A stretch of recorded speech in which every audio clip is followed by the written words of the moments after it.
The thingy. Yeah. Alright. I left it in my room because I'm a dingus. The place looks great considering we've been living out of this room for like 3 days. Come with me now on a journey through time and space. To the mighty bush. Alright. Sorry, I just need to get the little tiny stand. I know, desperately exciting, action-packed gameplay. And probably, sorry, grab a charge cable and all. Alright. Now where were we? Oh. Alright, hold that thought. Hey, Fearless. How are you doing? Hold that thought, friend. We're going to hang out with the guinea pigs.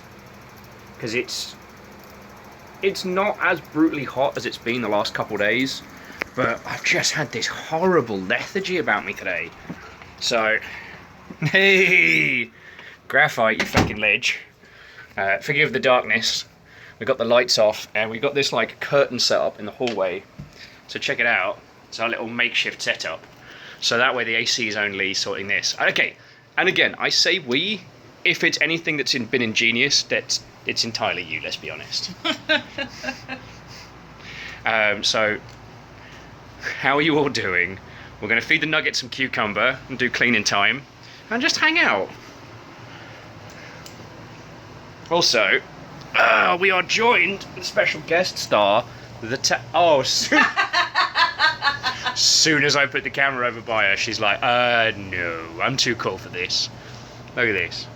River, what would you be, girl? Yours. Hoppa-choppa-choppa-chop. Did you get your stand? I did. Okay. Alright, so sorry, this is going to be very shaky for a second. Do. Ah! Alright, there we go. Right.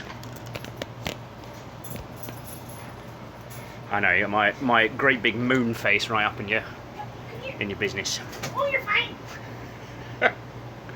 Alright, now for the real stars. Boop. Hello. Tiny guinea pig. Oh, yes. Hello, tiny guinea pig. Would you care for a tiny piece of cucumber? Ow! No bitey!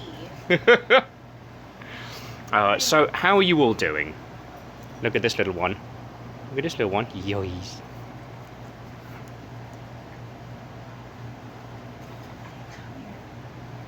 Did you do your little bitey? Yeah. So, Wolfcrad, Really no bites. Wolfcrad, Alnus, Captain Steph, how are you all doing? Hey. Hey.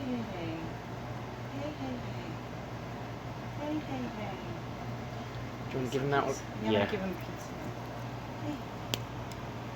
Yes, the tiny nuggets to eat the salad. Yeah, see, it's okay. But yeah, so friendos, sorry for the change in format today. Hanging out here by Hero Von AC and the Nuggets. There we go. Come here. Come here. Oh, you're being a little turdmeister.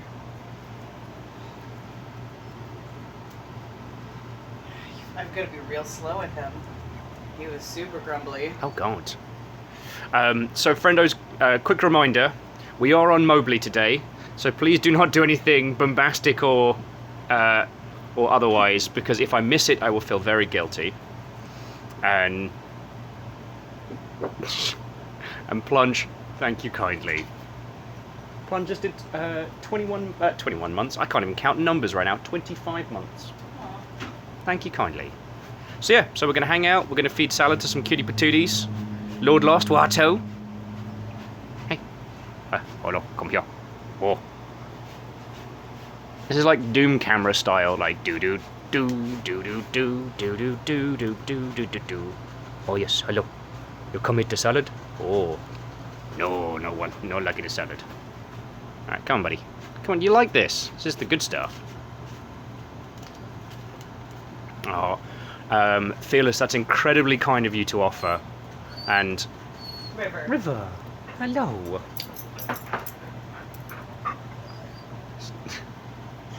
Look at this. See, River, as soon as I'm like, come say hi to everybody. Come here. River, come here, look. Always. And... Wolfcrad, you were right. That was actually more Duke Nukem than Doom. Alright, back to the Nuggets. But yes, so Fearless, that's feckin' kind of you to offer. Right now we're...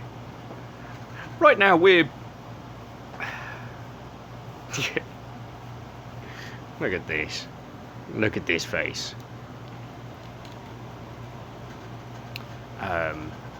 Sorry, I'm even struggling to find my words today, you know?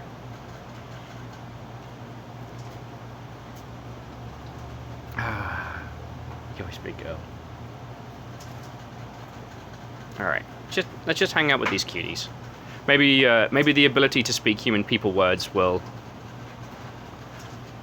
come to me later. And also, friends, if I miss any of your little thoughts and comments, I promise it's not personal. So who have I not said hello to? Down Under Dwarf, Lost Flowers, Adam, Watto. I think I definitely said hi to Fearless. I don't think I said hi to Bacon Avenger.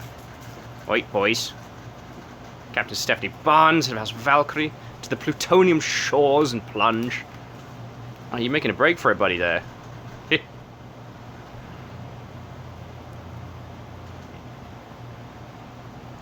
Oh, you shall not know escape, for I will bribe you with salad. Would you care for it? No, don't. Yeah. Look at you doing happy hops. Would you care for salad? Do. Would you care for salad? Oh, yes. Yes, you would quite like the salad. Alright, that was cute as shit. What? I got him to come through the tube and be like, oh, yes, I will take your piece of cucumber. He sits on the other side, like no one can see him. Yeah, he's a genius. Look at that. That's some Metal Gear Solid level nonsense right there. Moose is saying that it's a curious policy that I would give them treats when they try and escape. Ah, it's because I know that these boys, while adorable and loud, are stupid, and I can distract them with a piece of cucumber. Oh yes, you were going to try and make a break for it, but instead I have fooled you.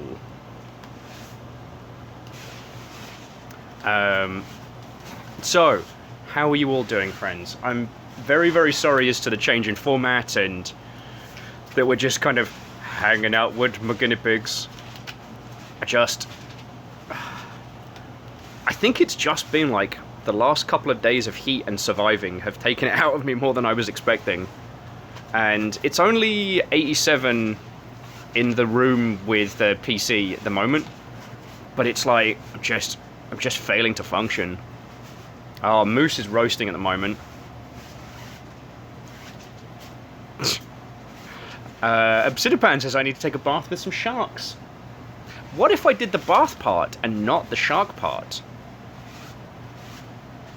I will admit that I've basically turned our little bathtub into my own, like, weird punk spa. Oh, Willing Outcast says, hi, Fiona's disembodied voice. Hi. Two boys enter the fighty tube.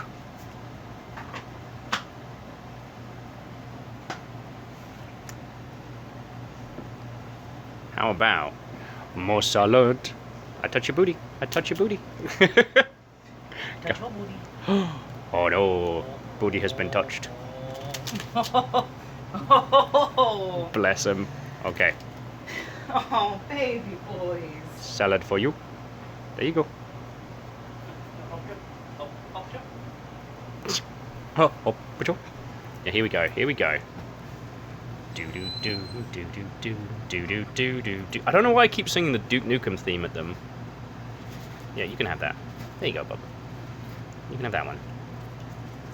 Look at these little cuties. And now, live from inside a plastic tube, this guinea pig.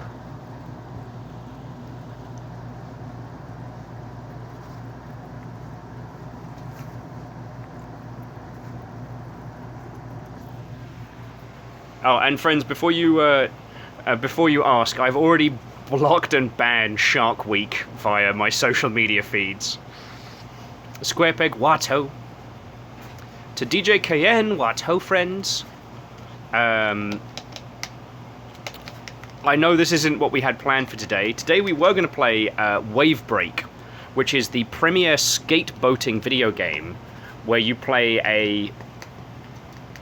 a criminal bear in a neon-soaked 80s boat world, and you drive your boat around mock Miami doing skate tricks.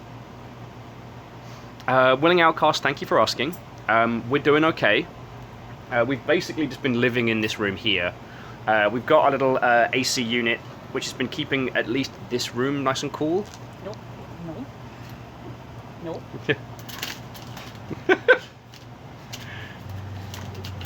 Oh my goodness. Oh my goodness. Hello, little one. Yeah, little bitey. Little bitey fighty. Hi, hello. Hi, hello. No bites. No bites. It will be good. You got a little attitude, sir. No. I've been defeated. What do you think of this river? Oh, bless you. So yeah, to those of you asking, yes, it is inordinately hot here in Seattle. So yeah, we turned the living room into basically like our own little like safety bunker. So we've got AC, we've got water, we've been staying cool. Today is much cooler than it was the last couple of days. Like, you can actually put your face outside and not just insta die. Friends, I think it's just the last couple of days the heat's just taken it out of me. And so I was sitting in the other room, like, trying to get ready to start adventures and hang out with you lot, and just nothing was coming. And it needs to absolutely not do that. So, oh, here we go, ladies.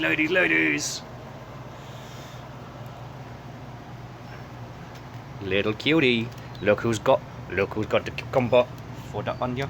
Come here, Joyce. Do you want a cucumber? You want it? Oh, pucho. Oh, pucho. Joyce. And the fluffy nuggy star of the show.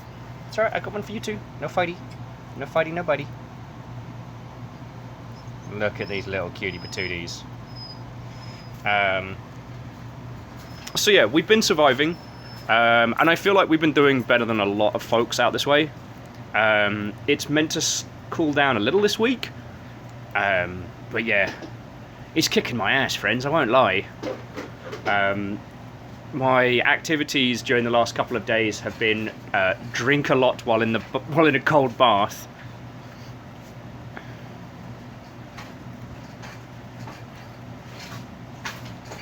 Hey, alleged Watto friend. Yeah, we're hanging out with the Nuggies.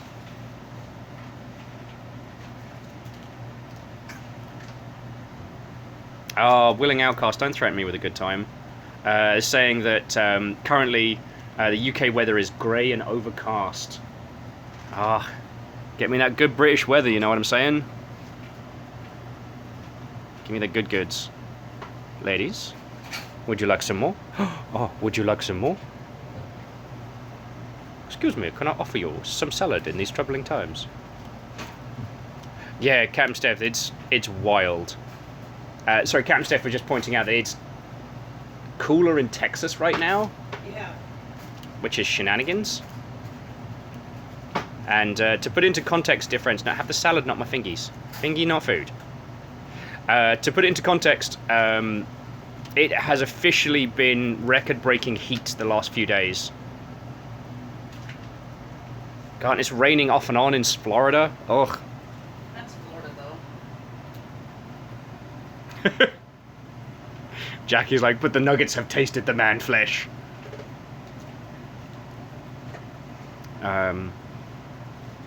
So yeah. I wanted...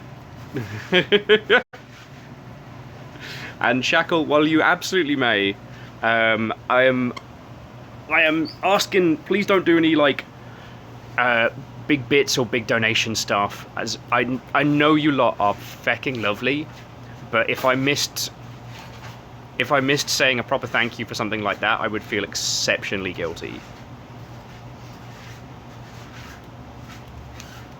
Oh, Caffeine says, yeah, it's between 75 and 80 and storming in North Texas right now. I hate you. Yeah, over here it's hellscape. Jafar James Watto, coming in.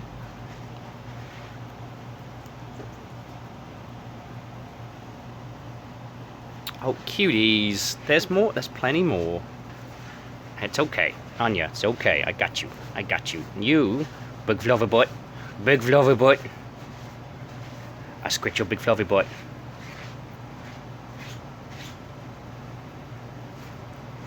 Bacon Adventure is saying that, yeah, Portland broke heat records that were set in 1965. And Artipo, what ho, friend? We're doing good. So we're hanging out with the Nuggies. We're hanging out right by the AC. We've been surviving.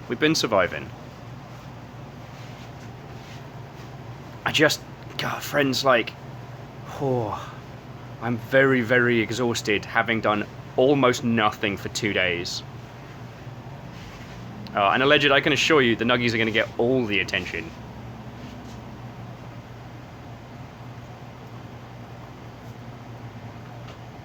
Aw, Shackle, I'm so sorry to hear that, friend. I know you were doting on him a whole bunch towards the end. But love to you and your family.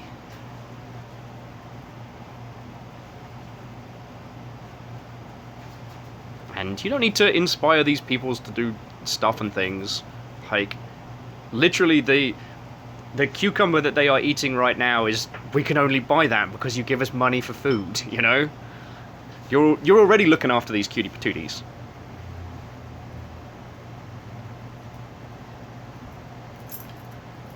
Hi, you ready to go back? Yeah. Aww. I don't know if you all saw that, friends, but she was like, yes, no, take me home. Hey, Kenley, how you doing? We're hanging out in the living room today. And what I'm going to do, friends, is once we're done with Nugget playtime, I'll get us the coffee table set up and we can hang out and natter. You do, and you can see the haunting elements of the art gallery in the background. Well, once I'm done cleaning, if you want to pick a set and hang out with the Nuggies. I could do. I mean, I want to do cuddle time with the big man, but I know he's not liking the heat any more than I am. Yes, your little bud. Huh? Well, so, Alleged, we did some Gundam building on Saturday. It just got to be too hot. There you go, Bob. It's okay. Sorry. Let me switch you back to Yaskier. Yaskier, this particular Nugget, named thusly because he is afraid of literally everything.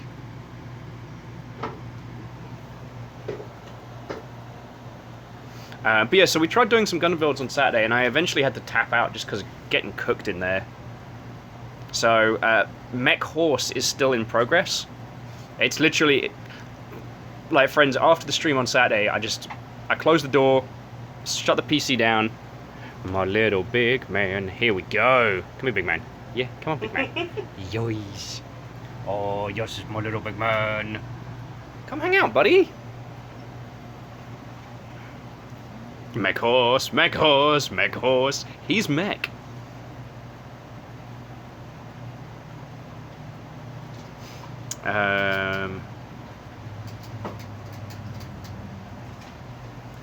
Oh, well, and Fearless, that sounds feckin' rad. And yeah, Fearless, I'm sorry for my my response to your incredibly kind offer. We're holding up over here, but I had a look at how much your offer would be, and that's an inordinate amount of like food and rent coverage and whatnot. So please don't think that I was being disrespectful. God, we're actually gonna have leftover cucumber. What do you say, big man? You want small? Are you not digging it, huh?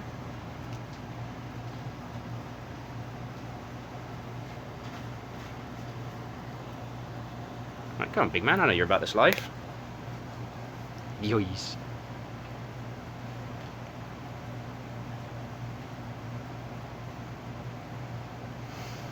Oh, Yazgir is just staring up at us. I wonder if his quest for fame overrides his afraid of everything power. Oh, and friends, if you're wondering what River's up to during this, she's just lying here. She kind of rolled a ball towards the guinea pigs. She may be annoyed that the guinea pigs aren't playing back. But yeah, they even closed the dog bar down the road. Like, that's how feckin' warm it's gotten. Yes. So how have you been doing, you lovely Mother Hubbards? I'm sorry I'm not the best conversational train on when it comes to these little things, because all I have from you lot is this teeny tiny little chat window. So things zip past very, very quickly. God, from us, I don't really have anything super bombastic to add. We have been binging the Doom Patrol. Yeah, honest. Tiny chat! Okay, Moose is correct. River does require pets, don't you, big girl? Yois. Hey, River, hop at your whore. Big girl. Yois. God, she just mastered the art of looking like the saddest dog. You know, you can hear like the, I'm so alone. Alright, here we go. Oh, sorry, buddy. Didn't mean to poop you there. You're okay. Boop. Hey, Alleged, I will happily take that rain. If you want to ship it over this way, you can have a horrendous heat.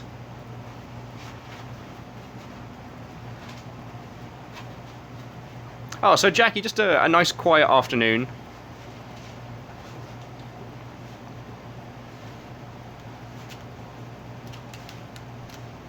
Down on Dwarf's been busy working and finds the Steam sale very tempting. Okay. Oh, and Steel, congratulations on the interview.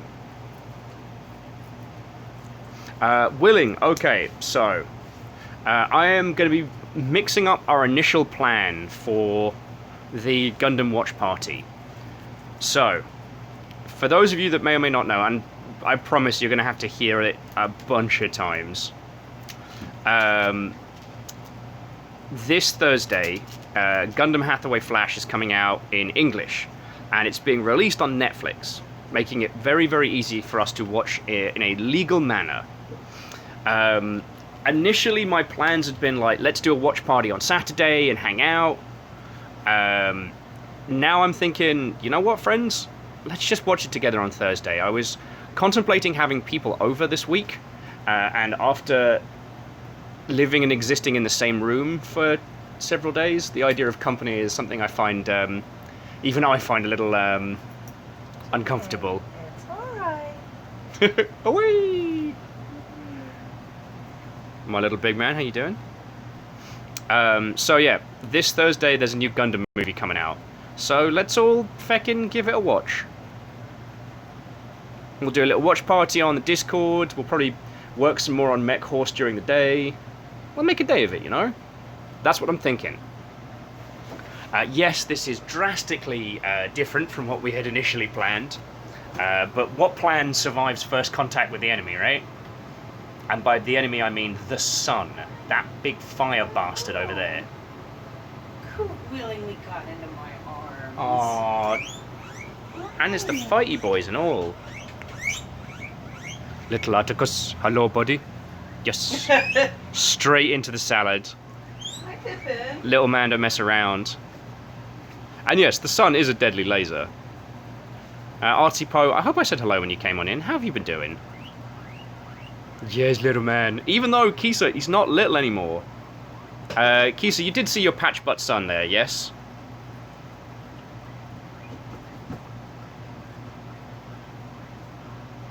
I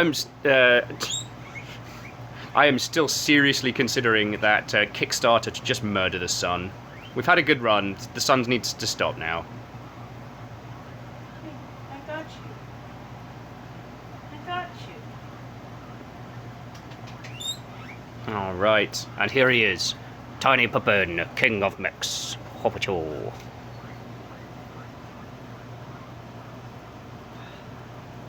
Aww. Keith's like, I got you, son. Just chowing down, having like happy good times. But yeah, so that's what I'm thinking, friends. Let's have a Gundam watch party. Let's hang out. Let's murder the sun. The guinea pigs are to war. Like, we could just train an army of guinea pigs to slay the sun. Ugh. Yeah, artsy power. It just, the sun needs to really not. This is the first time in a long time I've missed that little basement I was staying in before, because it might have been full of spiders, but you know what? It was feckin' cool. But the heat isn't nearly as bad as it was when I was living in South Park, so I can't whinge. And Fearless, the idea of a cardboard Timberwolf for the Nuggets to pilot would be feckin' glorious. I feel they would chew it. Doobadoo. Oh, little man. Yes, you got cucumber. And time in the tube. Look at these little potatoes. Friends, like every time I say thank you at the end of the show and stuff, like, these are the little ones that you keep going.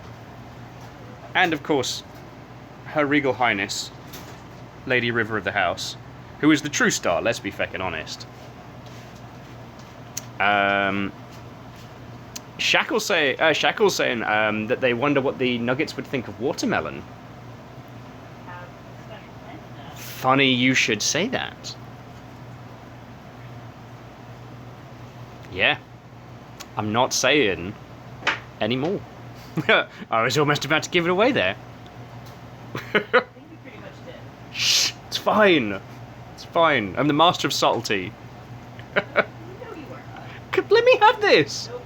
God darn it. Hey, Steppergen, what ho, friend.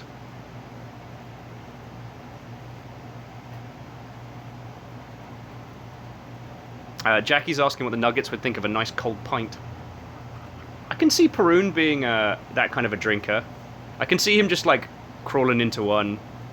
Oh, artsy po, feckin' go! Alright, well I'm glad I saw that. No doing stuff, friendos, because we don't have alerts, so I would be very sad if I missed it. But artsy po, thank you for 400 bits for Nugget stuff. Oh wait, boys, there's plenty of salad.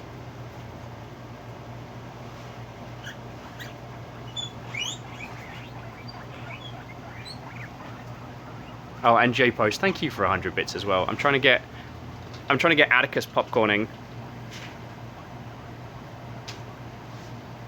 Oh, come on, buddy. You know you can do it. Hoppa-cho.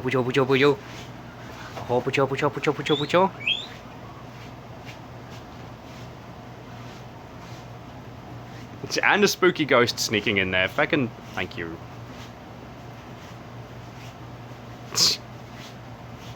Moose, let me pretend that I have some semblance of control over this. Just pretend. So Shaco was asking what kind of play area it is. Let me give you the Skycam. Skycam on guinea pigs. So it's a little, hexagonal, octagonal? Oh, I don't even remember what numbers are. Little, like, folding area with a little pad underneath so we don't have to clear it up every time. Alleged, have yourself a good day. And Graphite, you're a glorious terror. Same to whomever the spooky anonymous ghost was. I thank you. That's what I'm saying, thank you. Yes, Skycam on the Nugget Ball 2021. Oh, God. Crux is saying that it's raining in Vegas right now. God. Friends, when I moved to... Oh, and I guess we're doing a train. Okay. when I moved here, everyone always joked like, oh, you know, going from Britain to New Zealand to Seattle, you must like that grey, cold, wet weather. And I'm like, firstly, that's what I was promised. All right, I'm willing outcast. Go get some sleep. Have yourself a lovely, lovely rest of your evening. Oh God. C222 saying, how many branded subpar face mask freebies do you think there'll be at PAX West this year? I'm just saying, if it's not too hot, friends, this is the year to do that stalker cosplay with full gas mask. Alright, fighty boys. Aww.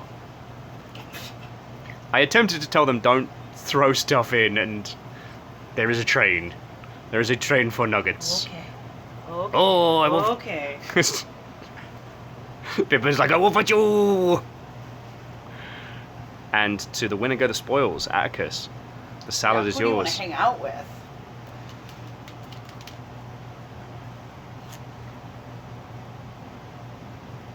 Well, that's the real question. Who do you want to hang out with? God. Maybe really serial killer. I don't know.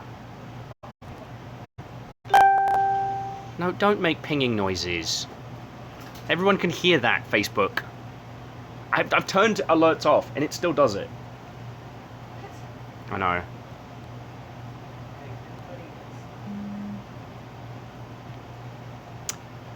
So that is an excellent question. Do you lot have a preference on which pairing of nuggies you want to hang out with? Because we've got... Hoppa choppa choppa choppa choppa choppa.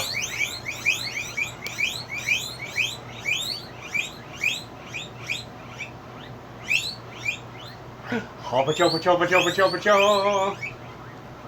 I taught them to do that. Those cucumbers? Oh, yeah.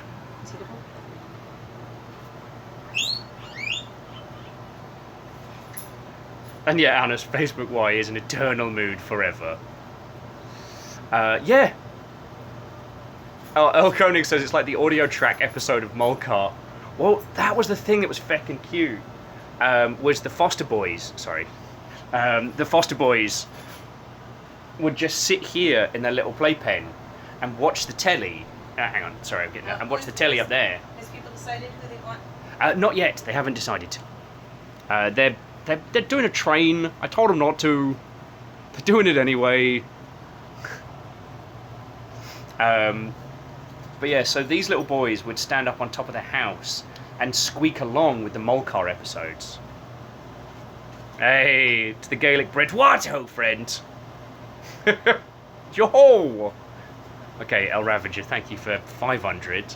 And Spooky Ghost still hanging out. Yeah, Gaelic Brit. I didn't realise that Executive decision. Are we getting the cuties? Ooh, who's chittering? Who's doing a chitter? Alright, so we're going to hang out with the ladies. Hang out with the ladies. How are you doing? Oh, bonjour. Hey, hey, hello? Hello? Yois. Yois. Oh, bonjour, bonjour, bonjour, bonjour, bonjour. She's doing real soft burrs. You can't quite hear him over the AC. I hope the AC's not too loud, dear friends. It is keeping us alive. Yois.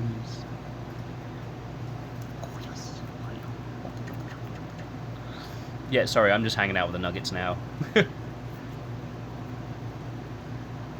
Oh no! Gaelic Brit was saying that their computer is has suffered from the heat. Leftovers for the ladies. Oh, I'm so sorry to hear that. Hello? Hello? Hey, hello. There we go. Alright, let's go back to Nugget Bowl for a bit. Once we're once Nugget playtime's over, we'll go make a coffee in the kitchen, and then we'll just hang out and chat. Okay. Ugh. Stretch out my leggies. It feels weird not having the train, our big rainbow coveted train.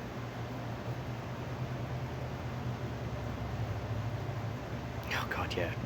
We'll need another coffee. But yeah, Gaelic Bro, I'm sorry to hear about your PC having a bad time, and I hope sorting a new one doesn't cost an arm and a leg, friend. Supposedly, graphic card prices should be going down towards the end of this year. Here's hoping. Captain Steph, you know what? That works as a tiny pride trade. Just a lot of little friendos. I can't blast the Pokemon Sword and Shield gym theme. Oh, Anya's going on a little adventure. And returns for salad and cuddles. Feckin' Joe! Araman, holy shit! Feckin'... I don't even have alerts on!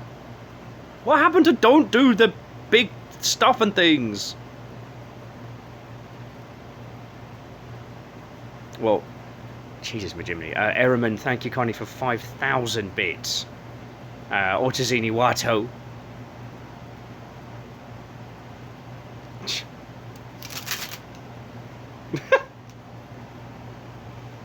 Sorry, the girls are getting kind of like a two-stage nugget train going on here.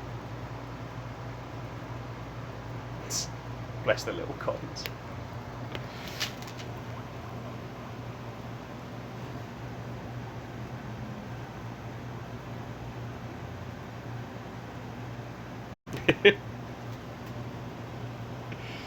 I mean, dwarf, you already do, yo.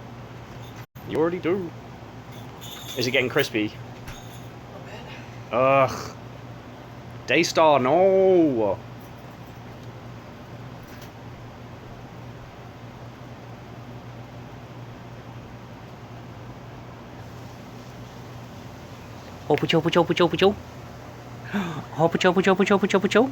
Yeah, see, I have taught them well. I have taught them well. Would you care for some more salad? I will feed you more salad, for you are cute.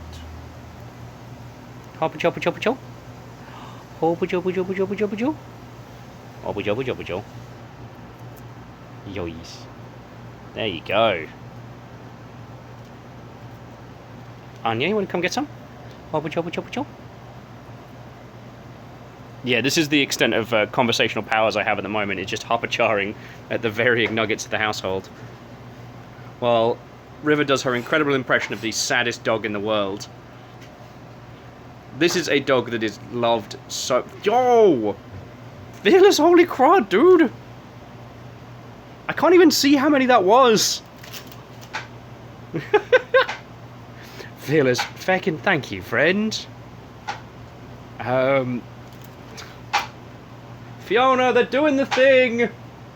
Aww. That was 5. Alright, Fearless Son, on top of everything else. Feckin' thank you for that. Typical... Here's treat for Nuggets. Oh, okay, Girls, friends. come on. Girl. No! Pour him out. Alright, ladies. Now it's time for some treats. Okay, come get a load of this. So this is frozen watermelon, right? Mm-hmm.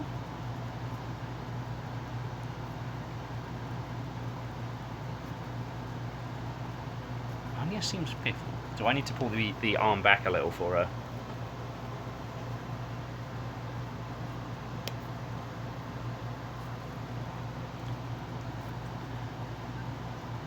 That little happy face.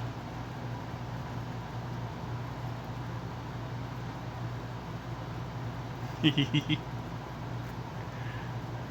like, huh? Just don't get brain freeze, okay? Can guinea pigs get brain freeze? Oh, wow, Anya's not digging it. She's not big on sweet stuff. I mean, her and me both, right? See how the other ones like it? Alright. We know Big Man will love it. I think the fighty lads will be real about that. Oh yeah. Who was chittering there? That was, Fighty boys. yeah, Pippin. And Artsy I'm kind of there with you. Like the idea of some. Oh. I'll have to just read out Pun Spector's joke. And thank you for 200, friend. I just got a stock market update. Helium is up, feathers are down, paper was stationary, and pencils lost a few points. Bless you.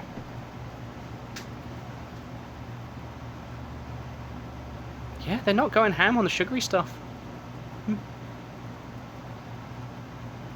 I figure once the girls are done with playtime, I'll move the coffee table back and we can just chat with peoples.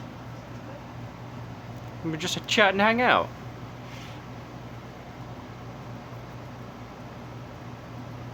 Park Programs is going to be livid he missed guinea pig time. What were we talking about before? Sorry, I have the attention span of a lightly discombobulated gnat at the moment.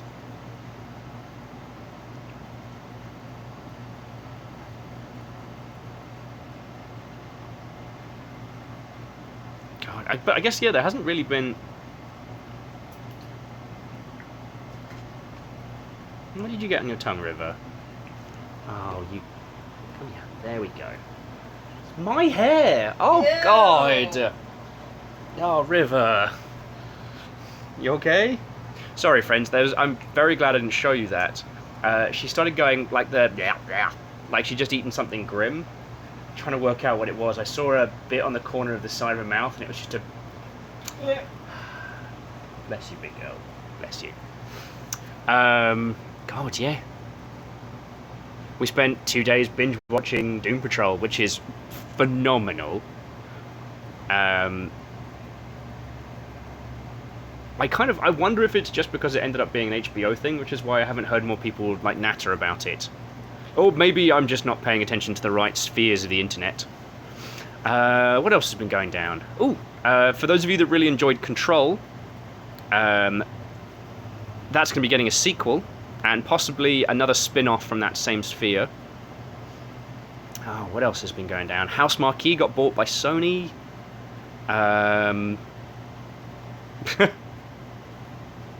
Mr. Chris Avallone Mr. Chris Avallone became the most entertaining thing to happen to legal Twitter. Oh, and Fearless, you fucking ledger. Like, dude, thank you. Fearless threw in another 1,000 on top. Like, fucking yo, all of you, thank you. All right.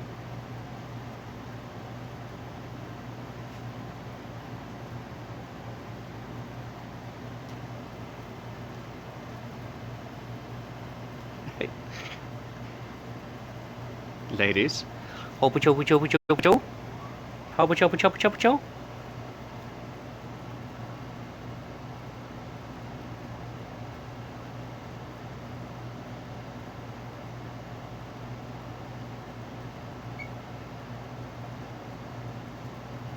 Ladies, what are you up to? Hopa chopa chopa cho, hopa chopa chopa cho. Yoys. Yoy, someone likes cuddles.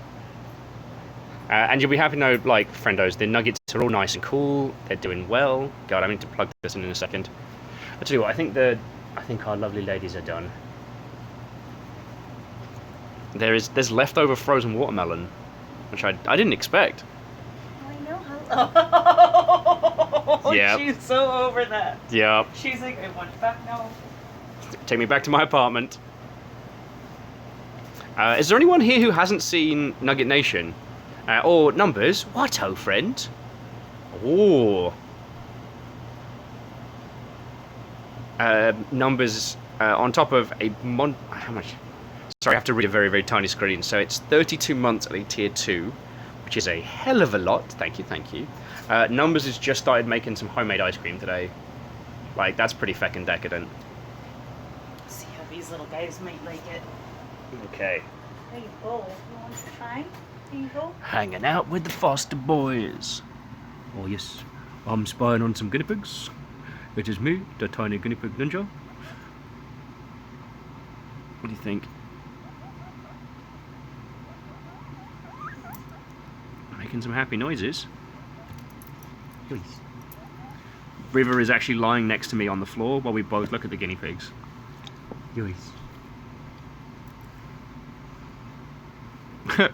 Bacon Avenger keeps saying, air quotes, the Fosters. Hey, the boys seem to be enjoying it. The Fosters are going to be going back to... they're either going to a new people's or they're going back to place. I forget. Because apparently I have no sense of memory anymore. You're going back to the foster agency to go to a new home. So they will be having a lovely family all to themselves.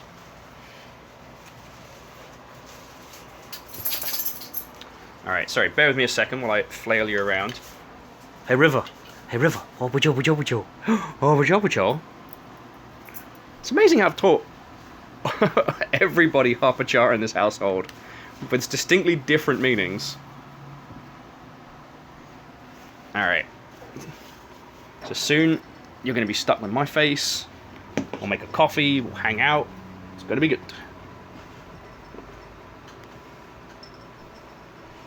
Alright.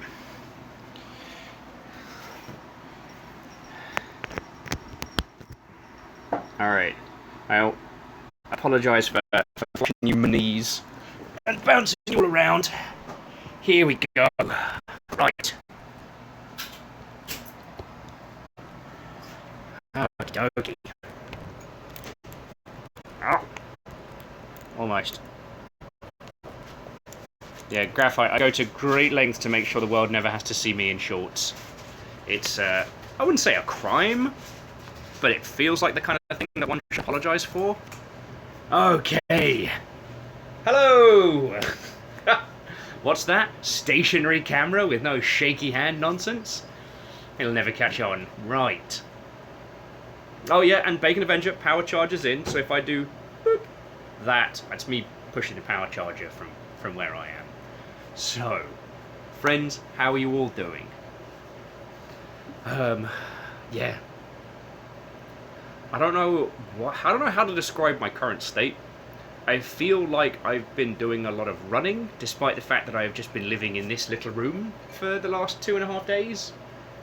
Let me tell you, the spaceship-style cabin fever is very real.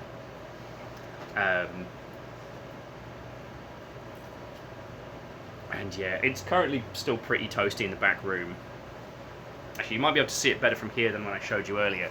So what we've done is we've got this big old, like, essentially heat break, so that the AC is not having to work overtime to try and cool the entire apartment, which is good.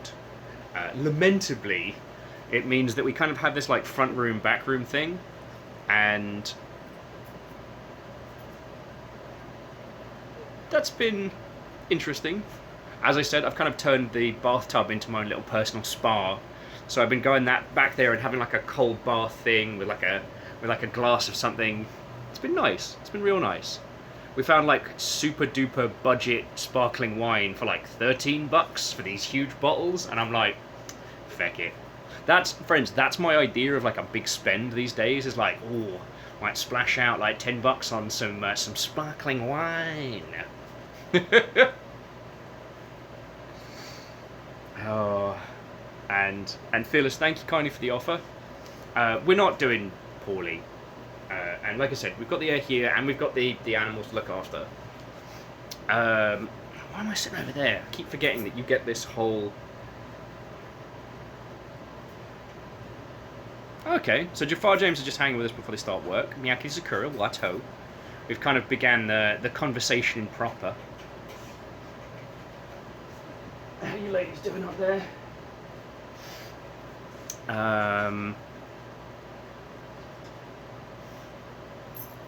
Did England win a thing at Sports Ball? Oh God. Well then, to all my friends in the British Isles, I'm sorry you're going to have to hear about that for, checks watch, 1,000 years.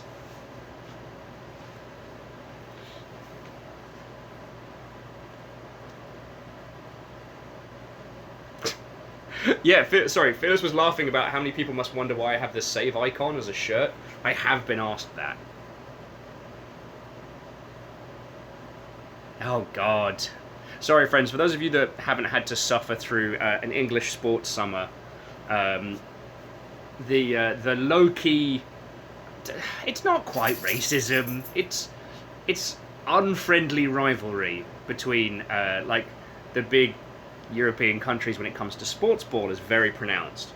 Like, friends, if you ever want to learn about, like, European history, just go to a shitty pub during the World Cup and you will be amazed the historical facts that people can bring up about Agincourt and Waterloo. Anyway, England-Germany is a long-running football rivalry, which I know very little about. I care even less, but by proximity I had to hear about for years. I still remember the whinging one particular sports ball where England and Germany their outfits were too similar. So one team, so England had to wear their different, slightly grey-looking outfit, and this was an insult to the British nation. This was a thing I had to hear about multiple times across the summer. Oi, boys, no fight, no fight, boys. Yeah, fighty boys.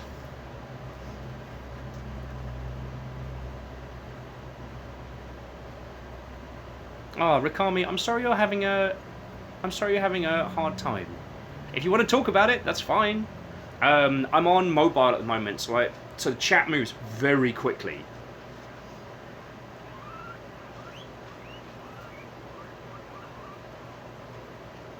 Oh yeah, so Gaelic, thank you for subbing up. Basically, an an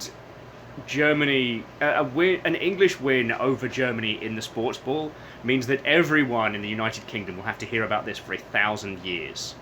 It's gonna be nonsense. I still get asked by people here the dreaded question. So, who do you support? I don't know. I support the working class grasping the means of production. I support whoever's gonna overthrow the patriarchy with a giant robot. I don't know. Oh, you mean sports? Oh. Sorry, and I don't mean to diss on people that do enjoy the sports ball. It's just, and again, I think this is only something that you can really have experienced from growing up in the UK, is the question of, so who do you support, is the precursor to someone trying to start shit. It's not someone genuinely asking, hey, so of the teams that you support, who is yours so that we might discuss? No, it's a set-up to nonsense. So, now, Jafar James, Giant Robot Sports need to take off more. Sadly, all we've had is 100-foot robot golf, which I didn't realise was narrated by the McElroy brothers. What else has been going down?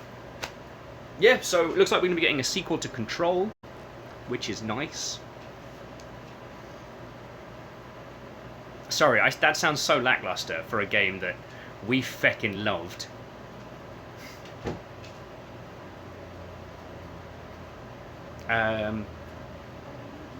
Also, interestingly, the team that made Returnal has been bought by Sony, and I was so sure that they already were. Oh, well, Fearless, so what I saw from the article this morning was that we're getting both.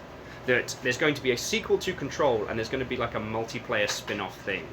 Now, usually... Tom's stopping by. Stuff's right there. Okay. So he doesn't have to walk into shot and be like, "Wah!" Well, you can come say hi if you want. Oh, God. C-Trip, there was a sports match in the UK. England beat Germany. Oh, okay. So everyone over there is having to suffer through that. C222 is currently singing 3 Lions on a Shirt in chat, which is doing me a cultural damage. Like, I'm taking like 10 points cultural damage from that. So it's almost like, despite all the requests of football to come home, it didn't. Fun fact, the original variant of Opchop River. Oh, why do you want a ball? Do you want a ball? Go get it! The original variant of football in the UK was a village versus village game, first to score, and it was a no-holds-barred piss-up battle, where between the two villages there would be one goal in each, and the goal was to just score. Suffice it to say, that was brutal.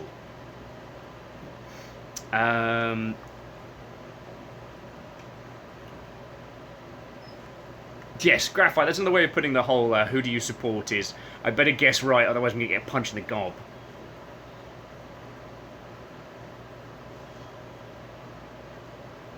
Alnus was saying, Sony being all, oh, we carefully consider our purchases, which Alnus is saying sounds to them like, we're not bitter about Bethesda, not at all.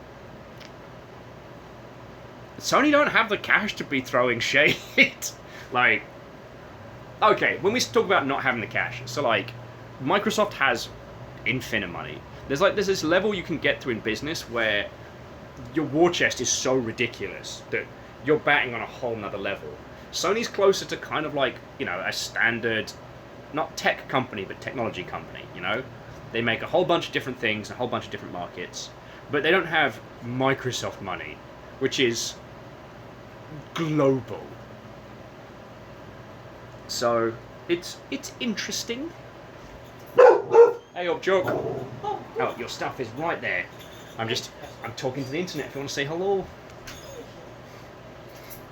And if you don't, that's cool too. I will say hello to the internet. Hello, internet. One whole tog. Solid or otherwise. Considering the heat. Dude, I feel legit exhausted. Like, we've done nothing but watch Doom Patrol and sit by the AC, and I feel like I've run a marathon. People do that if you're not accustomed to it. He's a clean cage now.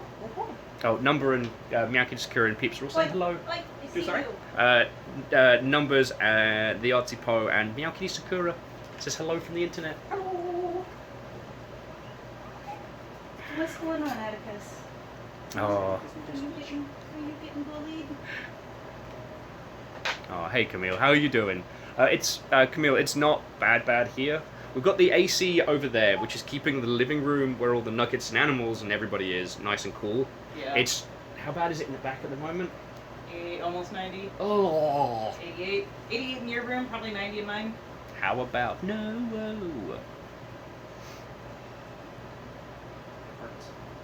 It's not like a unintentional reason. Oh. It's still kind of. I would Yeah. put,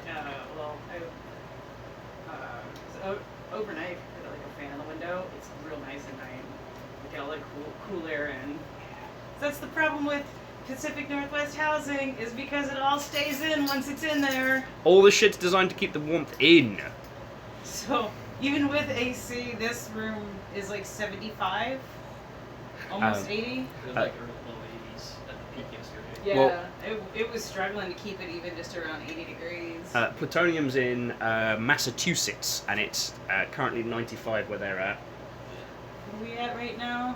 According to my phone, Not as- 85. 85. Just so Much better than 108. Yeah, yesterday it was like just opening the door to just exist in there felt crispy.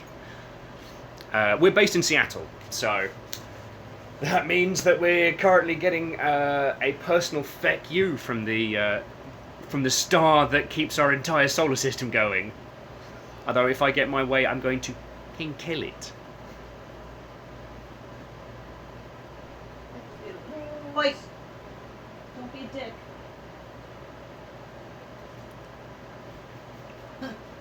Oh, that's good to hear. So, Camille's place is jumping between like. Bye. Ugh. Okay, bye. Okay, bye. Okay, bye.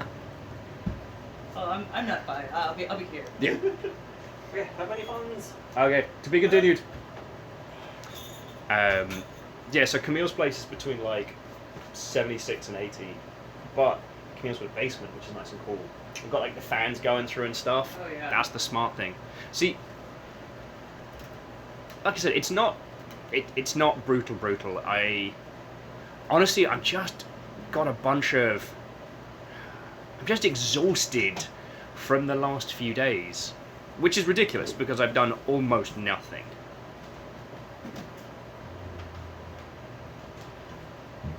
Ah, okay.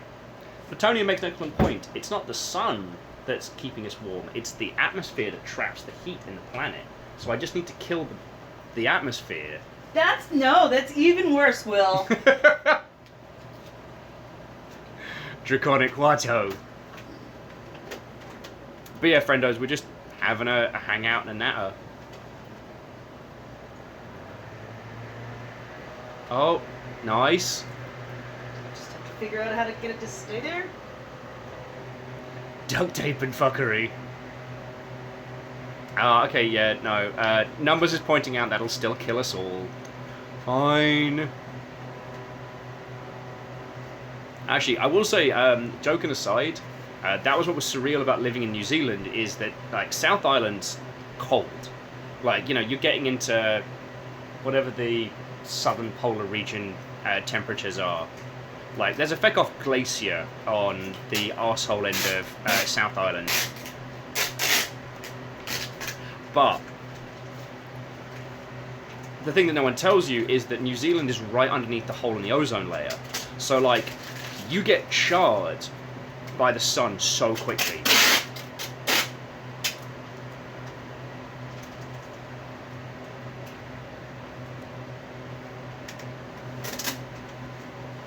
Excuse me. Usually I'd mute the mic for this.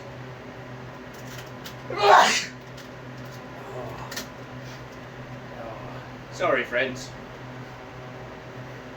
I will say, though, this is the rarest of rare occasions, friends, that I am actually wearing shorts. This is a thing that never happens. It may never happen again. I just want you to know how rare this is. You weren't gonna tell them. I wasn't going to tell you, and then I'm like, you know what? You lot have struggled, you put up with enough of my nonsense. You get to suffer pasty thighs. Oh, God!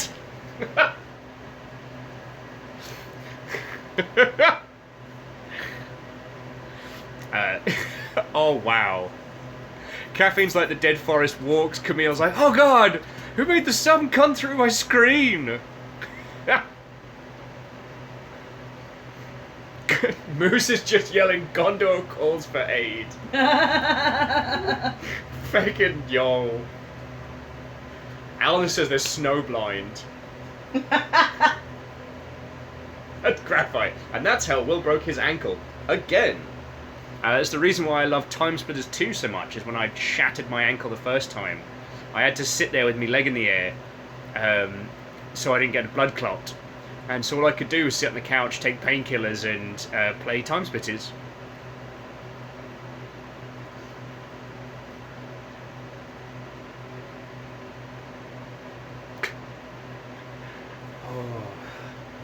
I'm going to pour another coffee, though.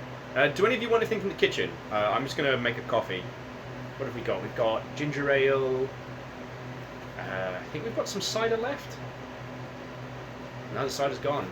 It was Tom's, so we took it with him. Oh, yes, of course. We've got a spot of gin. It's a little early for me, but I'm not one to judge.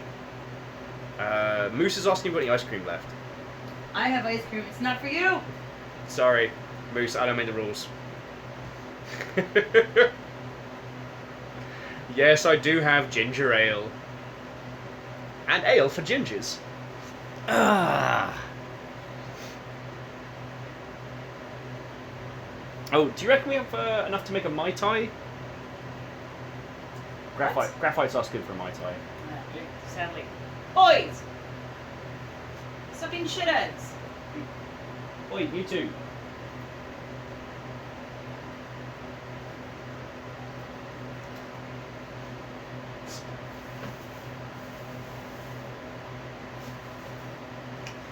Guinea pigs.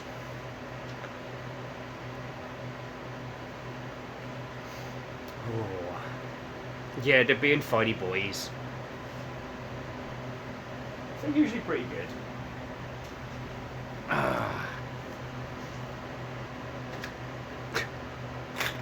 Artsy Poe is like, Nugget Fight Club continues, I see. Oh, tell me you didn't bump it again. Did. Oh.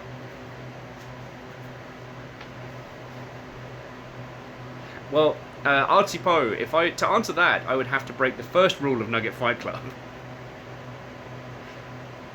God. Can't tell if it's a light in here if the sun's turned me more ginger.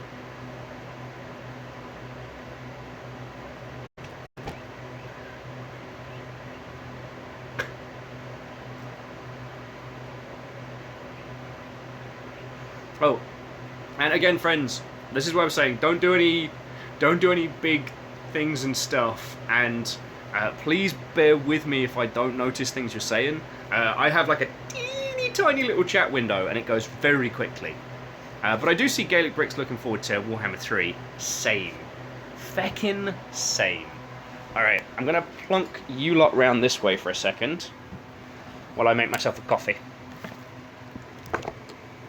So hold that thought. Boys. Nuggies. Ha-ha! Cactar into this place. What did I just... Numbers, thank you kindly for the 200. You feckin' terror. You lot can... You can torture me when I'm back on the PC. But, no, okay, no. Joking aside, thank you kindly. Right, friends? Right. Don't know, it's how we're able to keep this place and how we're able to keep feeding these little cutie patooties. Right. Right, friends? Everything that you lot send through literally just gets spent on keeping stuff, keeping a roof over our head and keeping some food in our bellies. Oh, also, alright, this might be... Did any of you send us something from Japan? I don't know anything more about it, but supposedly someone tried to deliver us a package today, which, that was a whole saga. It's honestly, that story couldn't be any more boring. Although the woman on the phone I spoke to at USPS was lovely, and we had a lovely conversation. But yeah, suppose it's fucking go. So whomever that was for House Order, thank you kindly. I can't even see who that was. It moved so quickly.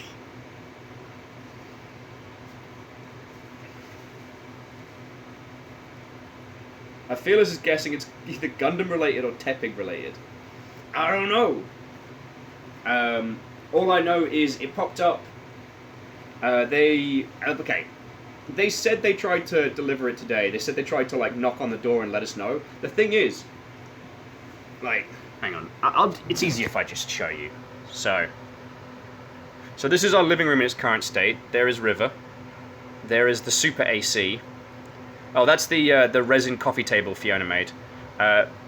This is where we have been living. We've had like bedrolls and sofa living, and that's the front bloody door. So I'm not quite sure who they're trying to fool by saying, you know, we knocked on the door, no one was there. It's like, no. And Numbers, I'm gonna pet. You know I'm gonna. And bless her cottons, I don't know why River's doing this whole saddest dog in the world routine, but she is loved, I assure you, friends. She's got food, water, more cuddles than any dog could possibly require. But she just kind of, she does this like, I'm so alone maneuver. Anyway. Oh, also, friends, there was a bunch of stuff at the P.O. box. So I will make sure that, one, I do an announce on Discord before we crack anything open, and two, that we do it like when we're in there from a proper start time. Because what we could do is, if I start right on time, like I should do, instead of being such a lazy crumb bum, then it's not too hot back there. I like spending time with you lot, and the heat is currently interfering with this, and it's not okay. I'm not down for this. This is bad. All right, bear with me a second. Just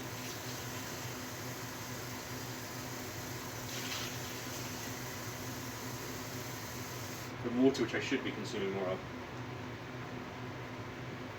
We're onto the ground stuff at the moment, so I'm just using one of these suckers. It's a bit fiddly to like pack it and stuff, but you know.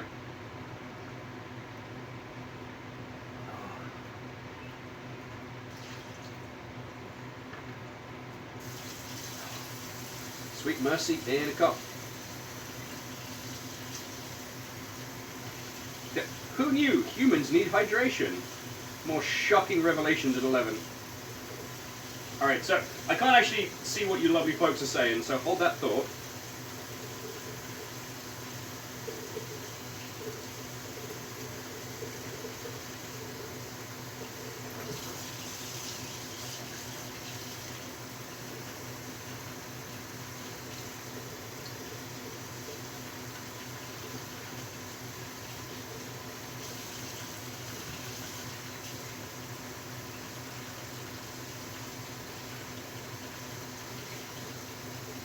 Like I said, it's a fiddly process, so I apologise. This is by no means the most exciting adventures.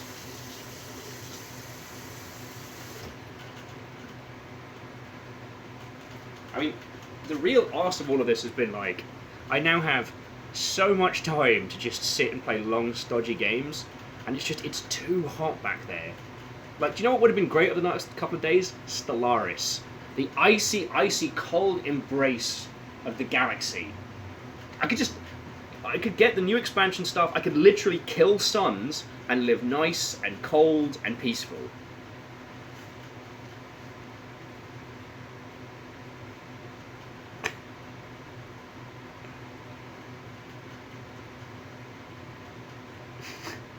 Yeah, plutonium, sure. Get into some frostpunk. That'd be grand.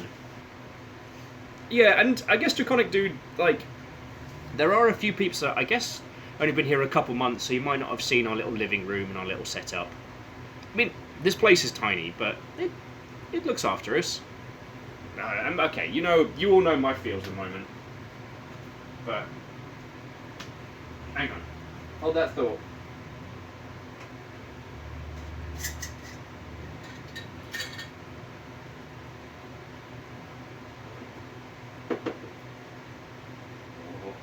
The good thing about this is getting the good fresh ground stuff.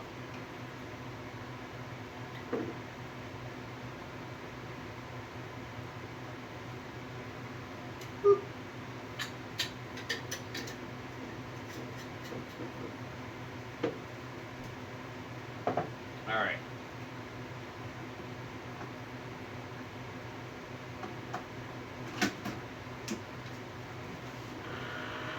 And there we go.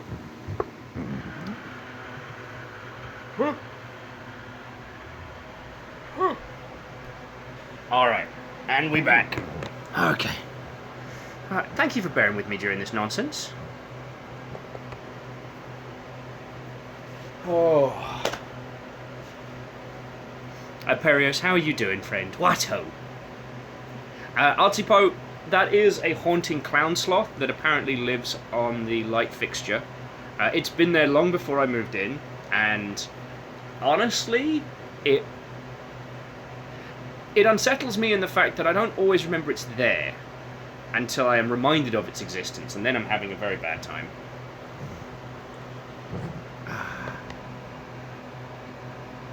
Oh, sorry, yes, friends, that's Fiona's kitchen sloth. Hang on. There we go. You know, standard stuff.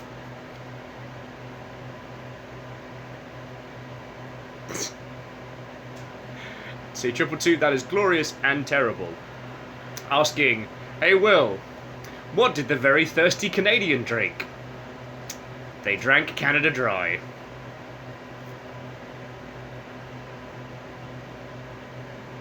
Oh, Fiona says it's absolutely not a clown sloth. Are you sure? It's got a little clown hat. It's got clown-like tendencies. Oh, what was that, Perios? More leg? Yep, I'm in shorts. A haunting ordeal that I promise will not be returned to for a long time. That's just the level of heat we're dealing with. Plutonium, so our AC's it's a unit with an exhaust pump.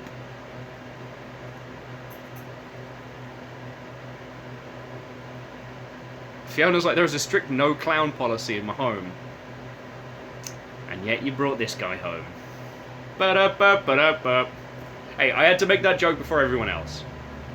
It's got a little clown hat. Like, all right, friends. You know what? Let's have a look at Clown Sloth. Sorry, Kitchen Sloth. Oh God. Why is it churning through battery when it's on charge? Hang on, feckin' hang on. Hang on, overused joke, hang on.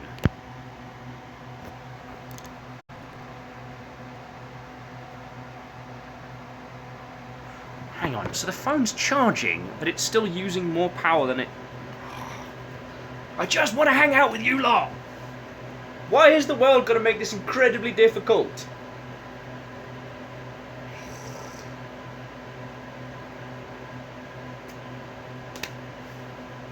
Night Valiant, Watto. Plutonium hasn't worn pants in a year and a half, that's fair.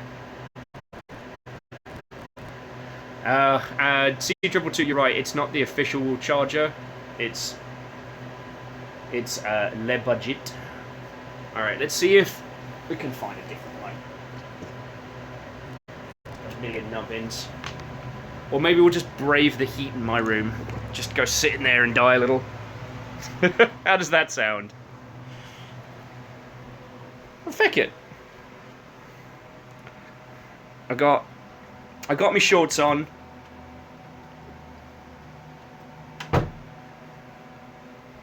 Harvest of Char. You having trouble with Yeah, it's the little nubbin I was using is it's using more power than it can draw from the wall. Okay, which one were you using? The L-shaped one. Okay.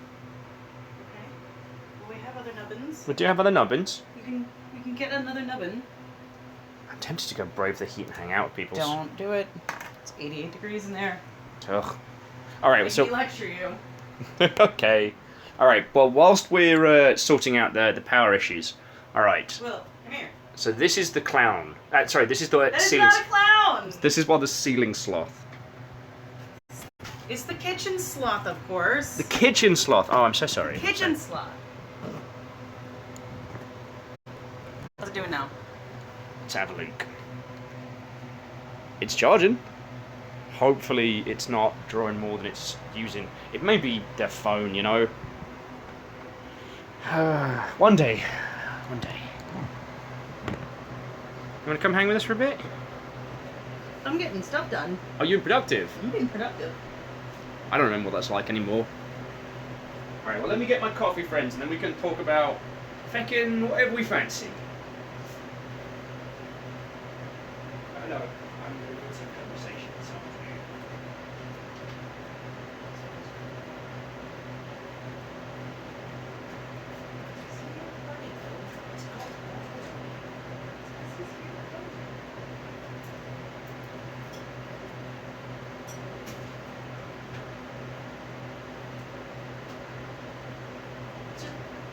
Let's think of us more Cirque du Soleil, you know what I mean?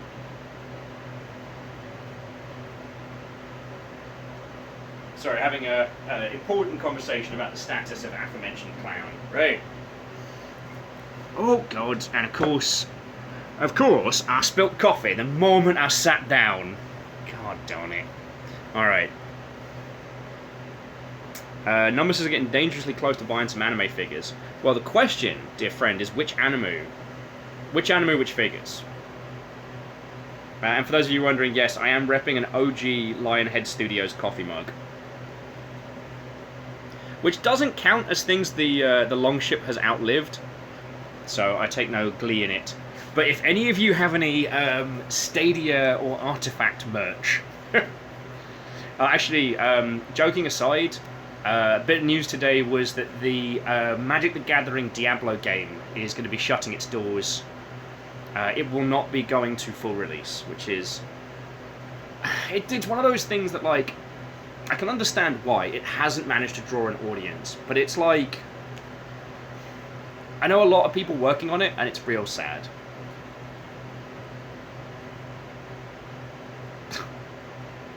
Artsy Poe, go to the Shadow Realm for what you just said. And yes, Plutonium Shore Lionhead were the ones that did Black and White back in the day, the movies, and most notably known for the Fable series.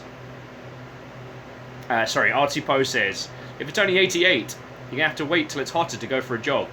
You can only go running in the 90s.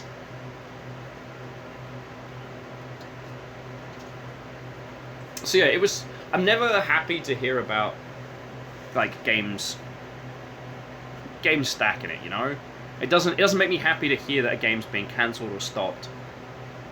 But I can understand it. You know. And numbers. I missed which anime waifu figures we were discussing.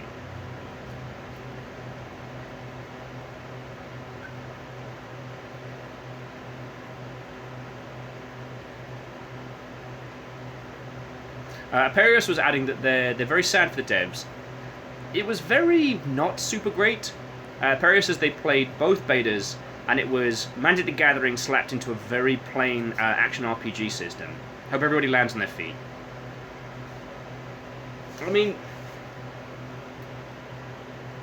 there was a time where one could do a very bog standard action RPG, but pretty much like after like Victor Vran and a bunch of those like third-party solo character experiences, like you can't.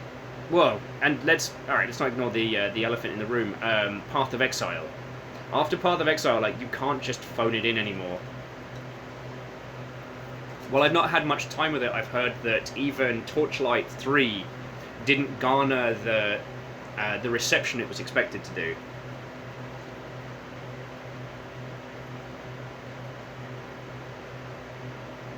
Oh, Plutonium Shore tried Grim Dawn for a bit. Oh, okay, so Plutonium Shore, this is an interesting one. Because Shore was asking what happens to a game when it gets cancelled. And this is a kind of a fascinating discussion. If it's a... God. It can drastically change dependent on what the IP is, if it's an original title, if it's produced or published by a company.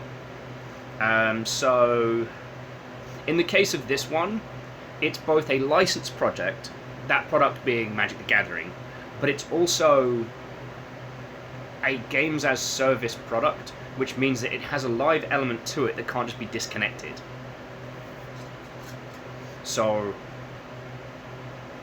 what will happen in this case is the servers will go offline, and that's it. So long and thanks for the fish. If there's enough, we may see in the future a fan project to resurrect.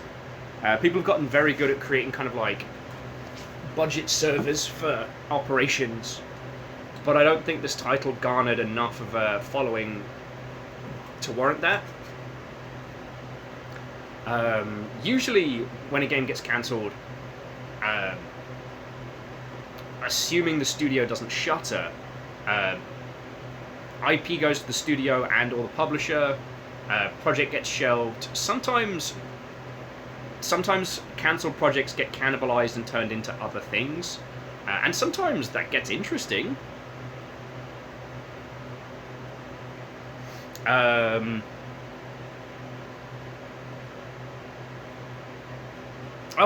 So just Fearless was mentioning that it's kind of strange to think about how, at least Fearless was saying, there's games that they played like E3 that would go on to be cancelled. And as Aperios mentions, here's an interesting one, was Hardsuit Labs, who is a local dev team, who were making Vampire the Masquerade Bloodlines 2. Now that easy mouthful of a video game. The project hasn't been cancelled in that regard, but the team was taken off of it. And to Darth Tuttle, thank you kindly. It's stupid warm in my room, and this heat's kicking my ass, friends. So we're just doing like a coffee hangouts and a chat.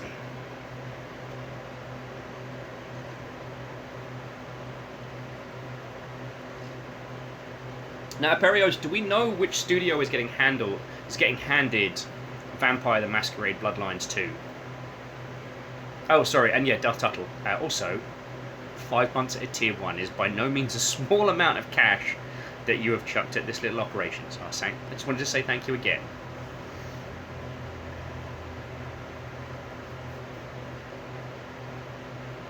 Numbers is asking if I saw the D&D Magic cards. Weirdly, I keep seeing the little like dungeon run one, but I haven't seen too much. Oh, Darth Tuttle says they're actually going to go to Florida to cool down. The North is balked this week. No lies detected. Like, friends, this is almost... Well, do I still have to list it as a hot tub stream if the tub is cold?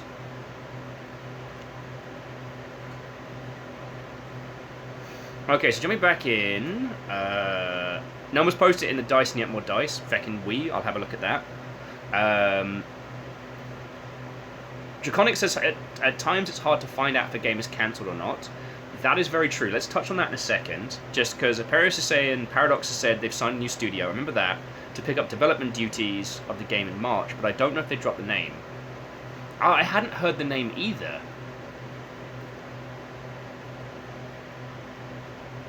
Yeah, so Draconic Dude, sometimes it's all about the business of video games, right? So...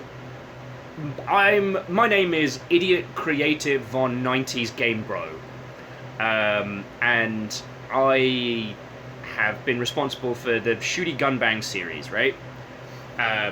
We want to make a new IP with a new studio called Punch Not Gun, about punching instead of shooting. I don't know.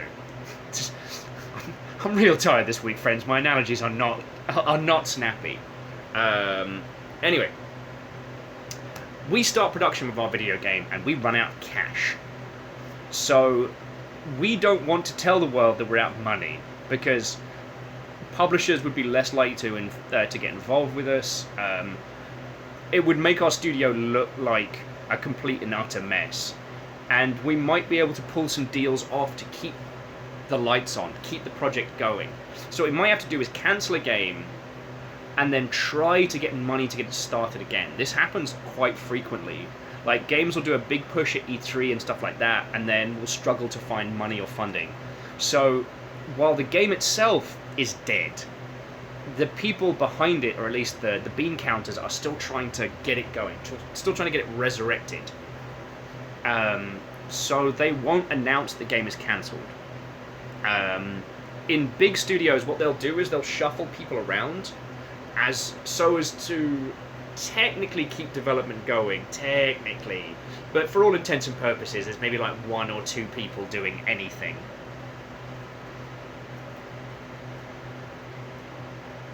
Oh yes, and Moose makes a very good point that from a business standpoint, let's say we go talk to Mr. Sony, and we talk to Mr. Sony, and Mr. Sony's like, I saw on Kotaku that your studio is out of cash, and you desperately, desperately need funding to continue. Looks at Nails. I mean, I'm sure we can come to an arrangement at my behest.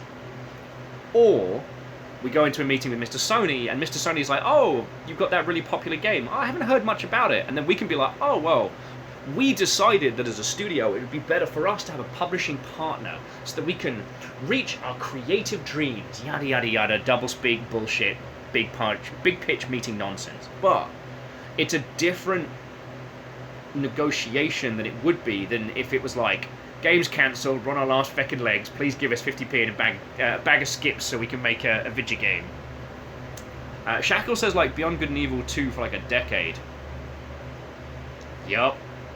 Now, with something like Beyond Good and Evil 2, something bad might have happened. Someone might have been a bad word, or development's become incredibly troubled, and so a big studio might need to kill it quietly. There's nothing to be gained from announcing the cancellation of a video game. No one's ever happy about it. Like, unless it's to focus efforts on a game that people really, really want, it's never a good idea to be like, hey, just as an FYI, game's cancelled. Because it just generates negative press.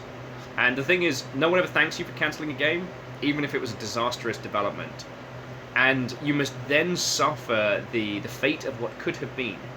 For the rest of your PR career, you will always be dogged by the game that was never made. Like, Fearless mentioned StarCraft Ghost. Now, it sounds like StarCraft Ghost was a mess of a development. They didn't know what to do, they didn't know what direction to take it. Like, third-person action wasn't something that Blizzard was equipped to handle with. And remember, friends, this is back in the golden age of Blizzard. Like, this is the nobody leaves Blizzard era.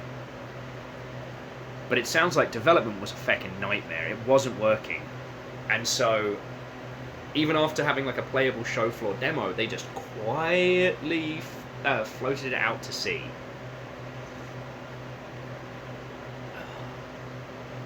And it would eventually come out that, this was, quietly cancelled, but... Yeah, Old Zini says, creative mind behind it died. That can happen too. It does. Well, and Moose, that was the feckin' irony of it. Sorry, Moose was mentioning nobody would have been thanked for cancelling Duke Nukem Forever. I mean, the irony, of course, but what we actually got in the end was fecking terrible. And honestly, it would have been better for gaming as a whole if it had just stayed vaporware. Honestly, like, they could have kept telling us for years what Duke Nukem Forever was going to be, could have told us anything under the sun. They never would have had to deliver. But no! Randy Pitchford wanted to release it.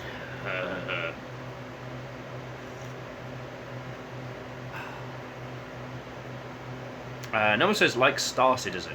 Star Citizen's a different kettle of monkeys.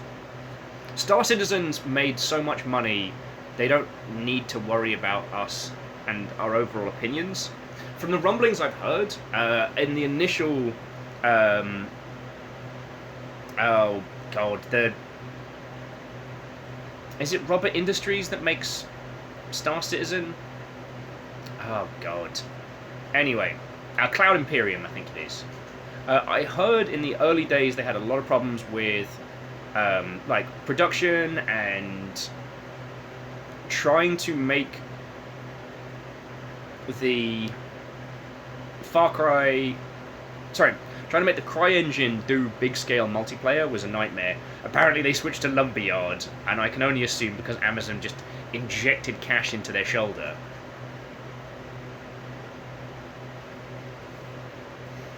Robert Space Industries, thank you.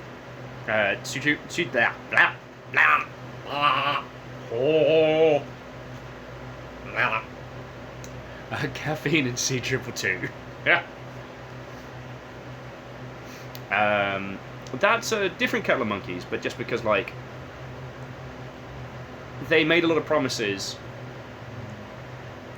but they've already made so much cash, and they have so much of what we call runway, that honestly, for them, it would be better if they continue in a perpetual alpha state till the end of time. I don't think that there is anything to be gained for them for trying to aim for a version 1.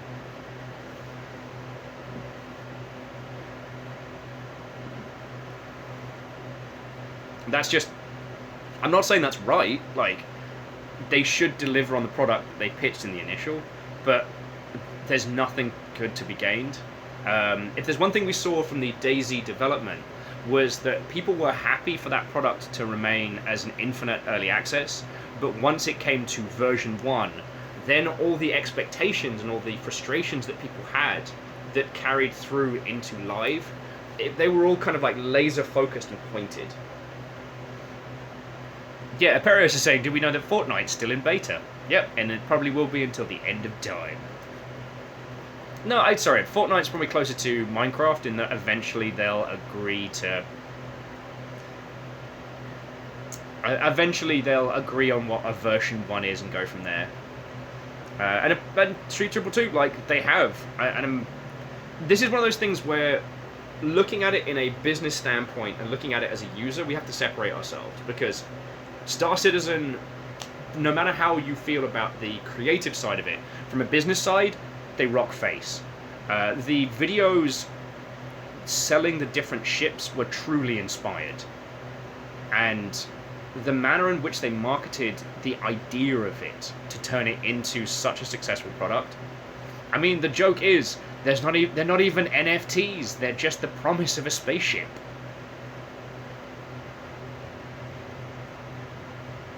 Caffeine said Warframe, very true. We do, overall, need better language to talk about games of service stuff, like Warframe. Warframe's never gonna be done. They might eventually hit a level of, what's the term, of technology debt, where the best thing for them to do is start with a brand new monies. The best thing to do would be to just get a new engine, start again, call it Warframe 2. You know what I mean? Eventually, like legacy debt and tech debt always catches up with the project. I mean, bless them, CCP with Eve, they have pushed that old game to do things that no one thought possible.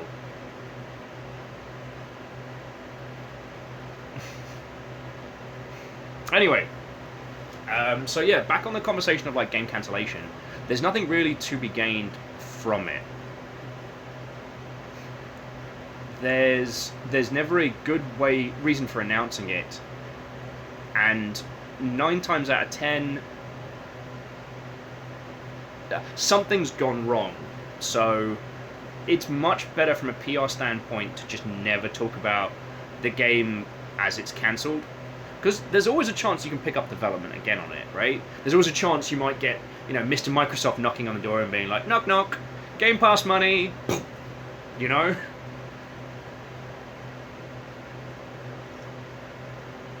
That could happen, but like, I don't know. There's a school of thought that does say that you could potentially use the cancellation of a project to slingshot it back into cultural relevance, but that is a very, very dangerous maneuver. That's your bullshit Star Trek maneuver, you know what I mean?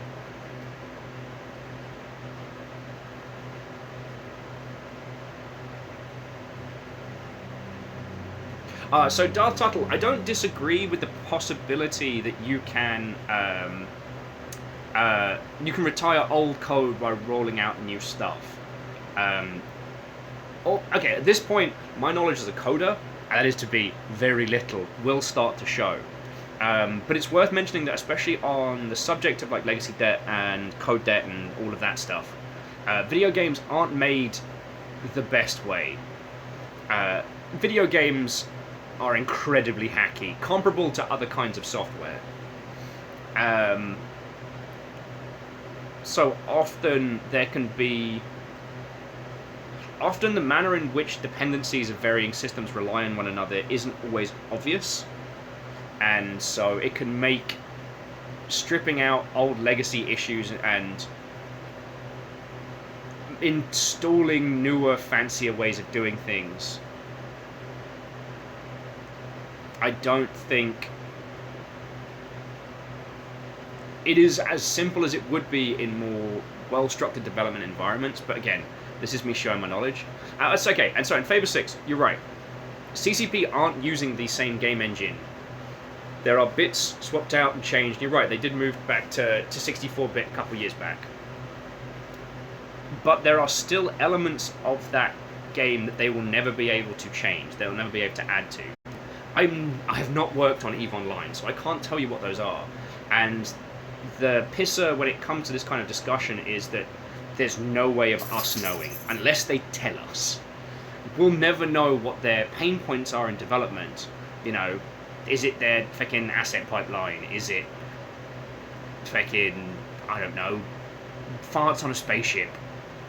But it's more the point of, it's not something that we can initially observe from the outside to understand.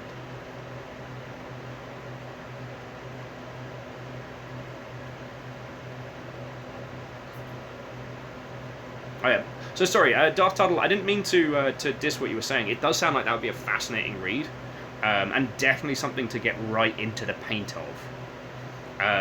I just merely felt it was worth adding that when it comes to game development, like, game development is hacky as, and quite often, you know, the difference between making it out the door and making it right is time, speed.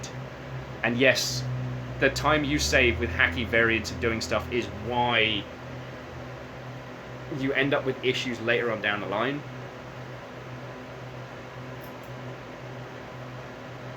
C222 was saying this about Kerbal Space Program 2. It's necessary because, to quote, there's so many compromises that Kerbal Space Program 1 made like to get it like functioning and out the door, that essentially means that it's as good as it's gonna get. Now again, we're being armchair coders on this one. I don't fucking know any of these code bases. I haven't interacted with them. If people have told me stories of working on them, I've forgotten. That could be heat. Who knows? Oh, but sorry. Forgive my big pinkies.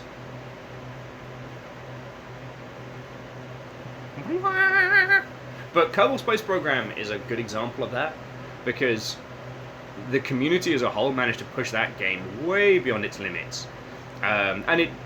It's why Scott Manley rose to power, was trying to make an FTL drive out of Kerbals. Those poor bastards.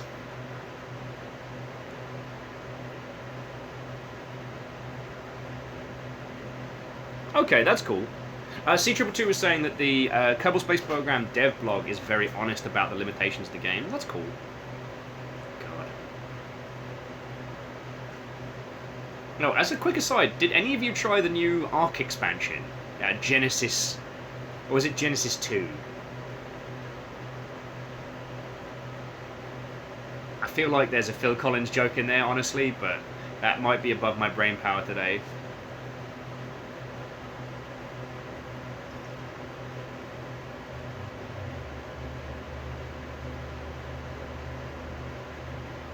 And Caffeine, I'm with you there.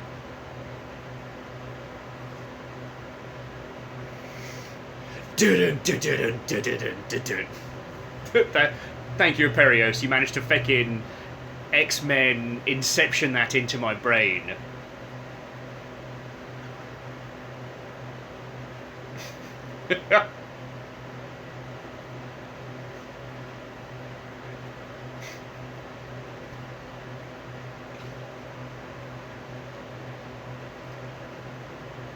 Anyway. It's interesting talking about things like this, though, like cancellations, legacy debts, stuff like that, because this is very much like the meta of game development, right? Like, this is interactions with publishers, this is interactions with other developers, this is sourcing money, and these are the big plays. And it would make me very happy if each and every one of you got to build your ideal game at some point. And it would make me even happier if you made a crap load of money doing it. So I don't feel like these conversations are without merit.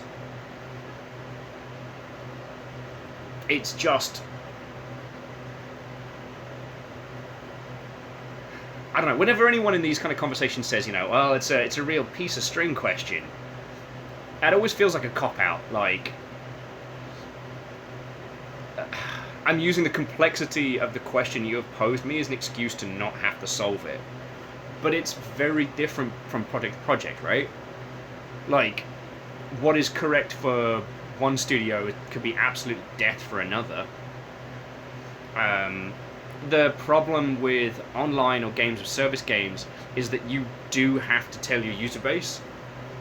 You don't want to be the person that just turns the servers off one day, because that is a stink that will not wash off. But unfortunately, it means that you have to admit that the game is dead. As opposed to, say, single-player titles. You might have planned a bunch of post-release content, but you release it, no one buys the game, and you go, well, that were a stinker. Next game. But yeah, with games of service stuff, you have to say, sorry, not enough interest, shutting the servers down. And...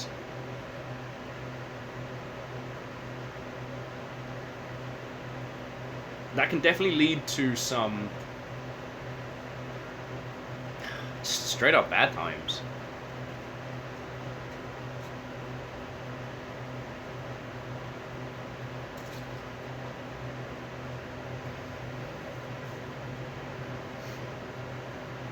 Although, one thing, sorry, forgive the giant finger of scrollage. Shackles says they find it amusing how often companies end up discovering, or the industry reacts with shock, how open, honest, and clear communication with your fan base can benefit a project. It does. Okay, so I am 100% pro open development. Like, look at what Thor's doing. That should be the industry standard for how we develop games. Like, have an open and honest conversation about it. Very recently, friends, if you've not been following the development of Heartbound, because of reasons, Thor had to move from to the newest variant of Game Maker Studio, and that caused a whole bunch of problems. In other environments where he wasn't having that same kind of conversation, he could have been accused of everything under the sun. Oh yeah, sorry. I'm about to say, weird conversations from the weekend. I had a brief Twitter exchange with Co-Carnage, which was a thing. Got bots all up in my business trying to get free keys for Heartbound. One of them pretending to be Co-Carnage. Now, there is a downside to this. The downside is that you can't lie to investors, you can't lie to publishers. Doing open and honest development does mean that you are revealing your hand, and it does mean that you have to commit. You remove a certain amount of flexibility from your product. Like, if you pitch one thing and then during the course of development the game turns into something else, that could end up biting you on the arse, you know what I mean?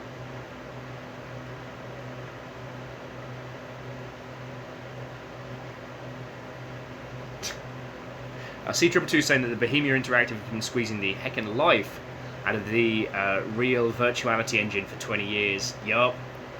Although, did you see their attempted esports team shooter? The fact that Bohemia Interactive aren't the cutting edge multiplayer company is purely due to their own mismanagement. There, I said it. Like,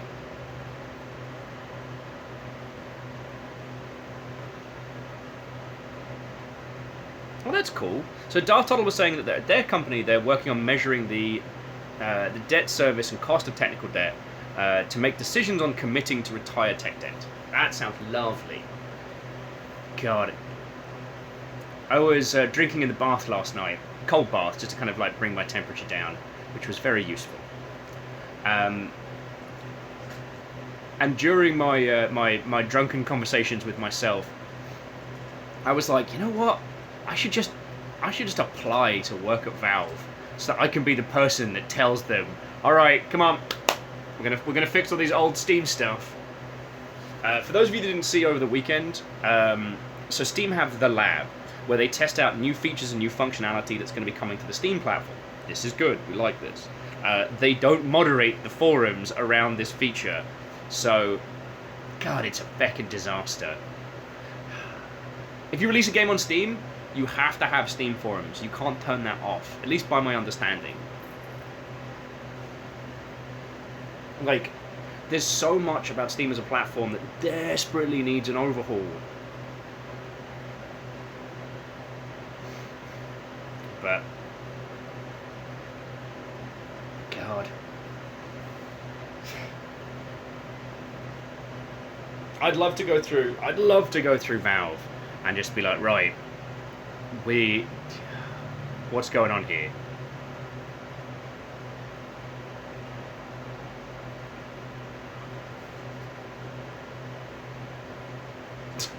Aperio says when they stop making $1 billion, they might take a look at it. I'll take one of their even small leftover millions. God. Anyway, yeah.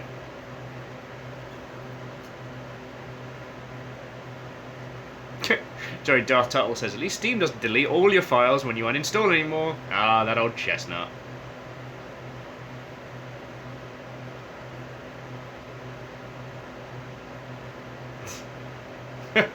And Fearless, although I did give a chortle out of me. Jokes on everyone else. I know when my organs are pickled. I am worth very little.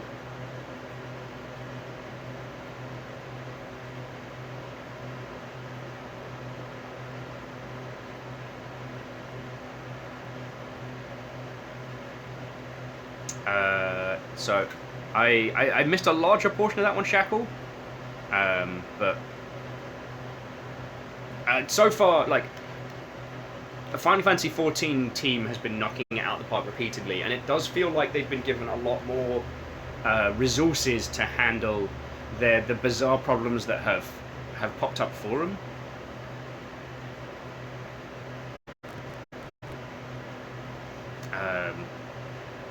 Oh god, yeah, the Firefly MMO.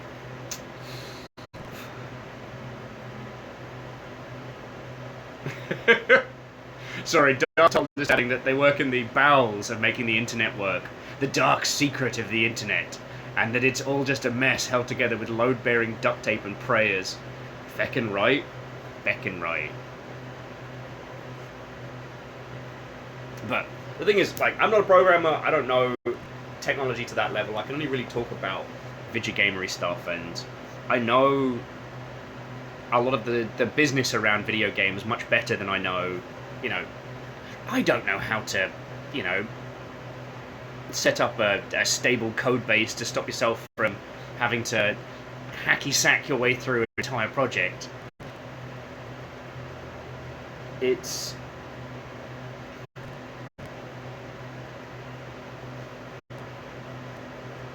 I know enough to get myself into trouble.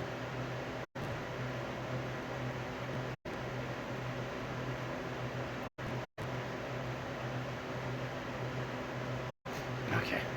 Wow. Sorry I'm struggling so much, dear friends. Okay, but it is a charge. Forgive the giant finger. I just feel run down, you know? I'm trying to do my usual levels of conversation and good times, and God, I just want to go for a fucking nap on the couch. Like, what is up with me? So what else has been going on? Chris Avallone is the biggest joke of lawyer Twitter at the moment. Pack patches went on sale today. God, if there's anything else that's happened drama-wise, it's happened since. MD8 says the who and the what. Okay, so Chris Avallone was one of the named characters of the games industry for quite a while. He was a writer on a myriad of different projects, but kind of rose to fame around Planescape Torment.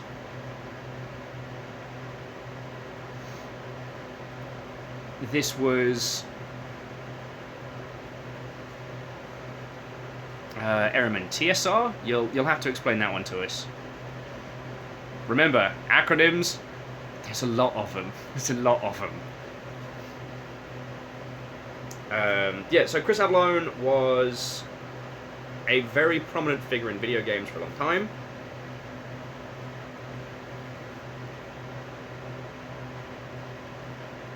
Terminate and stay resident. The TRS. Oh no! Alright, sorry, yeah. Chris Avallone, prominent writer. It came out either last year or the year before that the accusations came out that he had sexually assaulted individuals and had used his position and influence to get himself some sexy times with people who weren't necessarily on board with that. God, I'm dancing around this, aren't I? I'm too English to talk about this. I'm too English. Anyway, he got called out, and a lot of people came out of the woodwork about this one. He was dropped from a few game projects because of this. And that was, well, we all thought that was the last we were going to hear of it. Either yesterday or the day before, because honestly, days and concepts are gone. He files a lawsuit against the person who laid the accusations against him, followed by 2 blog posts and a bunch of tweets about the whole thing.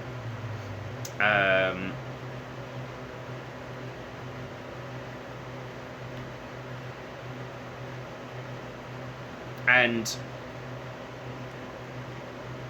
as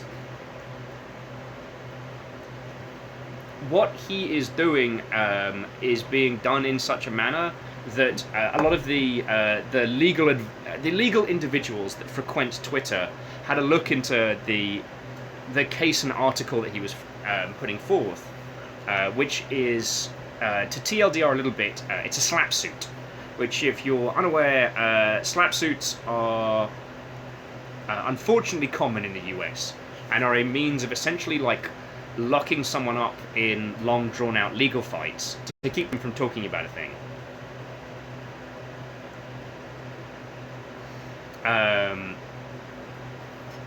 Chris has filed this lawsuit in California, which has America's best anti-slap lawsuits, and also contains a... And again, I am not by any means versed in the legal ways. This is just what I've read from varying threads.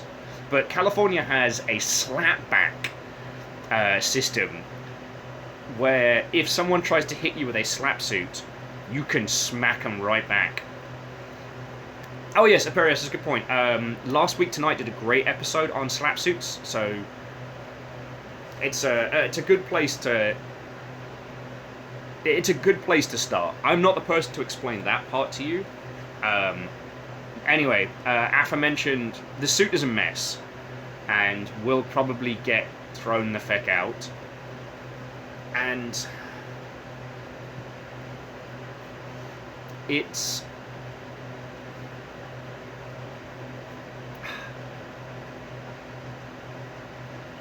yeah. It's sad. It's sad because Chris was definitely one of the more prevalent writers that we had in the industry, and he was someone that I had met and someone I genuinely looked up to, so it was real sad finding out about this.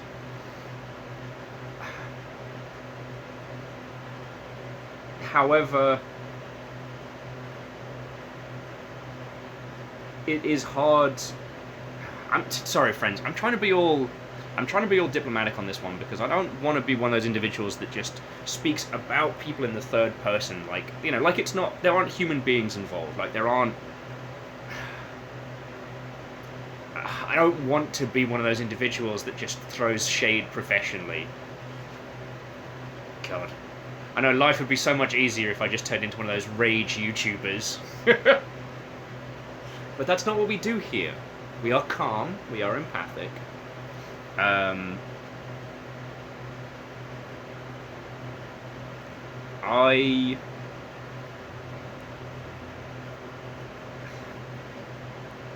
struggle to see Chris as the good guy in this, regardless.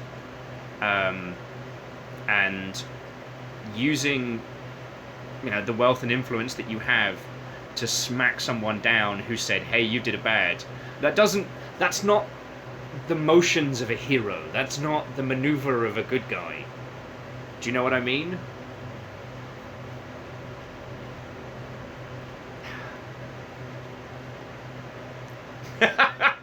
Let's get right to the news. Alternate universe Will. God. It's just me red-faced smashing my face into a desk and screaming, ah, video games.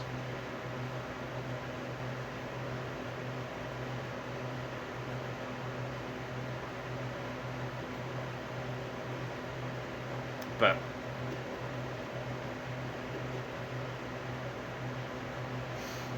yeah, it's sad. It's sad to see. Alrisha says I have permission to go ham on this. Look, Alrisha, if I had the energy in the tank, I would go full on like Muppet flail arms.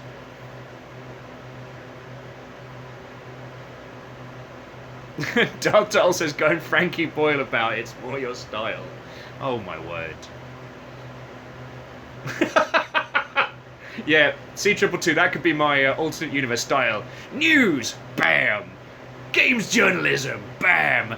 Ethics, bam. Yeah, I know. I guess to pull my thoughts together, like, Chris did a lot of good for video games as a medium, and it's sad to see his legacy go out like this. Because I know every person around him is saying, oh, Chris, that's so sad. Oh, you were definitely hard done by. And he has spent the time in lockdown stewing on this. And the conclusion he came to was that he needed you know, he needed to go legal. And go legal in a manner that goes after the individual. So, it's not something that you can... Oh! Someone's. Hello. But yes, it's not... There isn't a way that he comes out of this the good guy. Even if everything was... Even everything, like, put forth about him was false. And it's a hard subject to talk about, but... yeah. Anyway, friends, I'm sure there are some great threads that you can have a look through. The one thing that I will say is that, at least according to the individuals versed in the American legal system, who were deconstructing his suit on Twitter, like, for them, this was the clown show. This was the big top of the traveling clown circus. They had an absolute field day with it. To someone's, what-ho, we're doing good. We had food time with the guinea pigs. And I'm based out of Seattle, so we've been dealing with the heat for the last couple days, which has turned me into a complete vegetable. I'm wearing shorts of my own volition. This is how far I've sunken. So if you haven't seen, this is the triple section cave for the main guinea pigs. So we've got 2 on each layer and actually come out in a drawer. And then over there, in the corner, those are the foster boys. So yeah. Fearless, I think we'll probably see a legal episode on it. Because, yeah.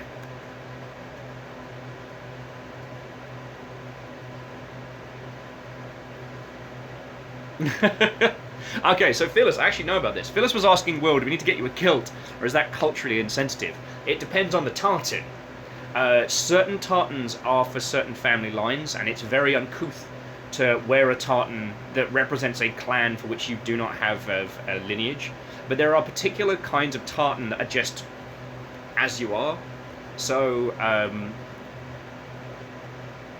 if you see guys wearing formal tartan that don't have Scottish heritage, it can be that.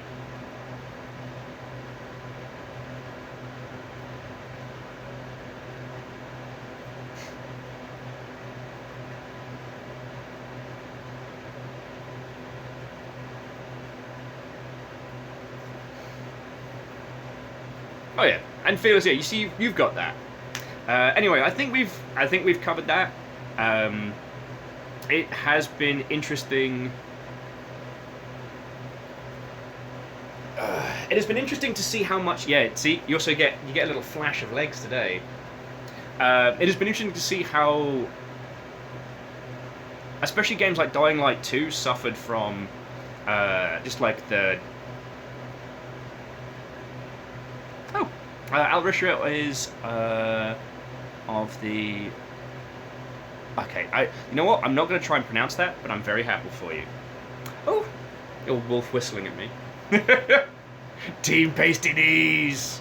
Sempacine Brackets! It's sad that you can't go pantsless in Monster Hunter. It's a severe disadvantage. Anyway, so what's the other stuff that's been going down? So you all were saying something about TRS? TSR?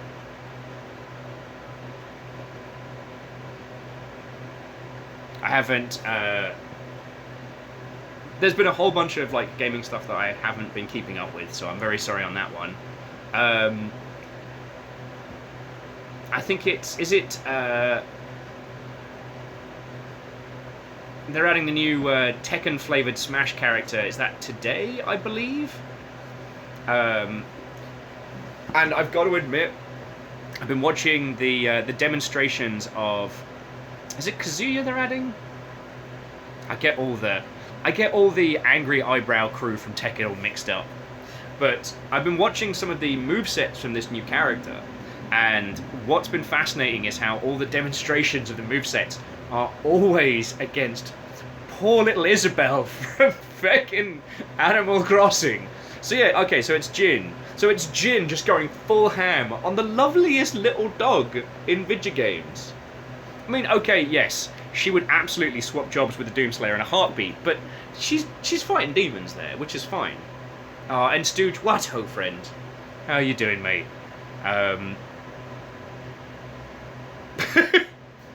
Numbers, why?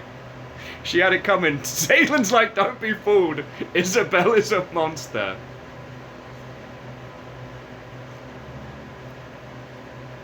Oh, Number says she works for Tom Work.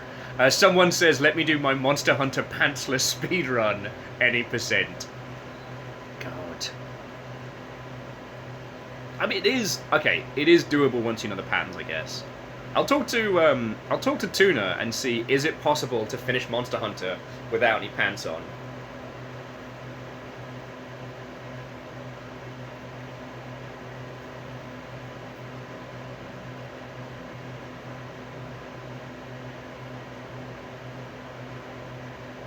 Oh, Chrono says it's not Jin, it's his dad. Look, I'll level with you, friends. I love Tekken story, but I understand almost none of it. I love it because it's so stupid.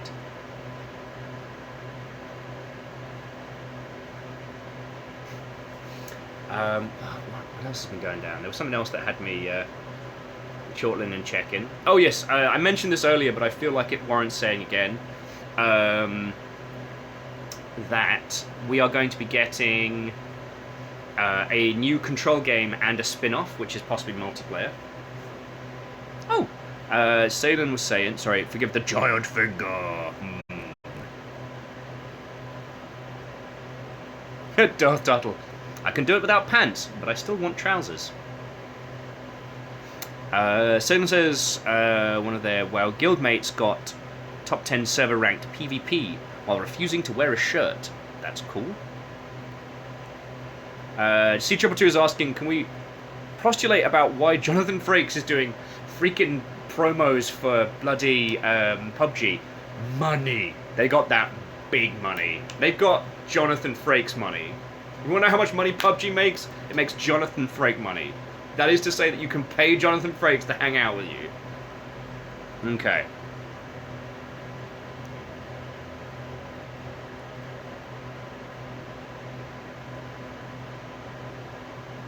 God.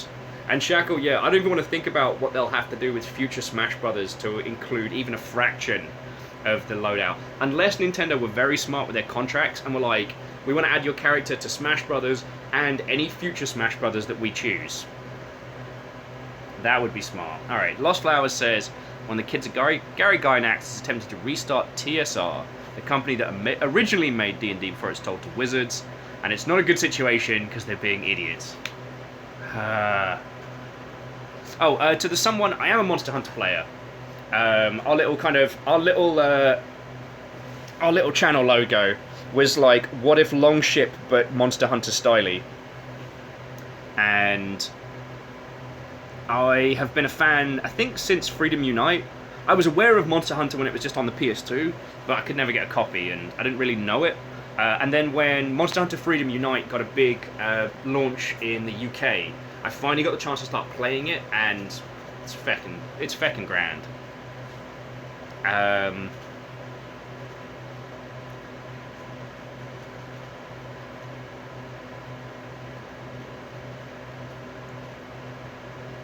Strager's like, having a light on when it's hot. Very brave. It's not too bad. Oh, you can actually see me better with it off. I've not been in the brightest spot today. Multi-track drifting. So yeah, love Monster Hunter. Played a fair bit of Rise. Not I mean, I've been obsessed with good old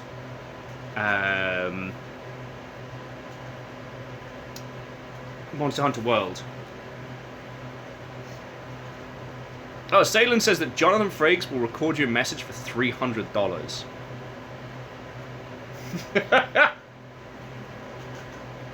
Alright, what would we get Jonathan Frakes to say for $300? And I'm not fishing for monies. Friends, whilst I'm on this little, like, tiny phone,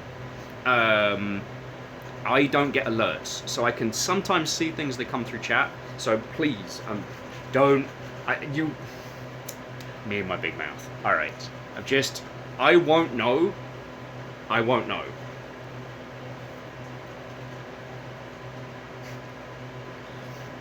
Someone said they tried Monster Hunter World, but it wasn't for them. Okay. I mean, that's fair. Like, oh god, which one was it? Was it... What was the one on the Wii that had the underwater sections? Like, I could not get along with that for love nor money. Oh, and caffeine. Yeah, I'm with you.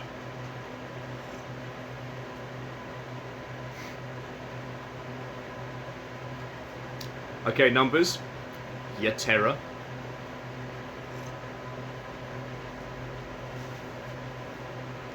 Was that Monster Hunter Try?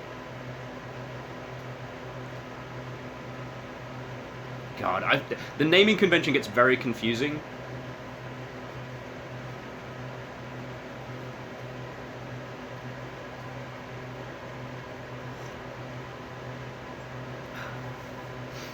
Whew. Oh. What was I going to say? Wow, multi-track drifty Will.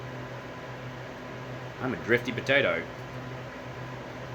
I tell you what, hold that thought, dear friends. I'm just going to pop some ice into me corgi cup. I mean, the thing is, essentially, you can still hear me natter on from the other room. I was like, why is my throat sore? Oh, it's probably because I haven't had any bloody water.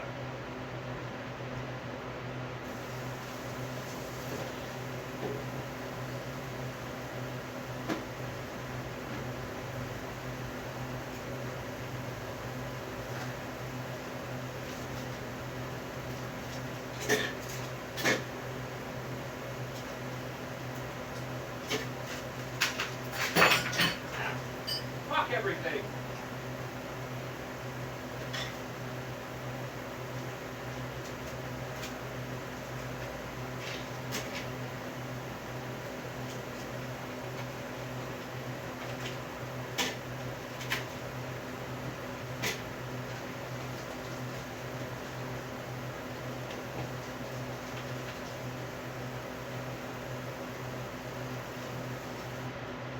Oh, hello. She keeps sitting in the hallway. I'm still chatting with people. I realise there's a process of cooking. Great. I'm getting Biff one of the fancy new glasses. Oh, way to go, Will. That's where the fuck came from.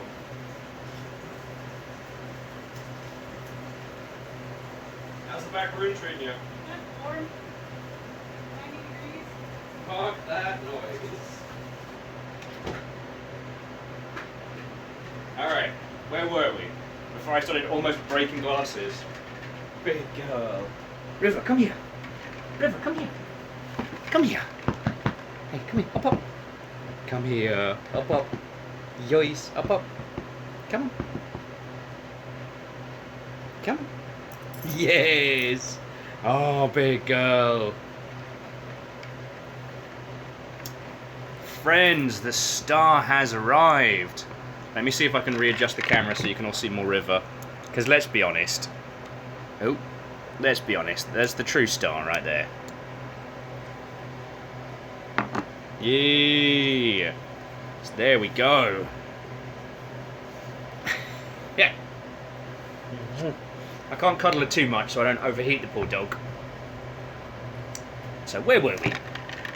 I've also got my water, which is also Degs.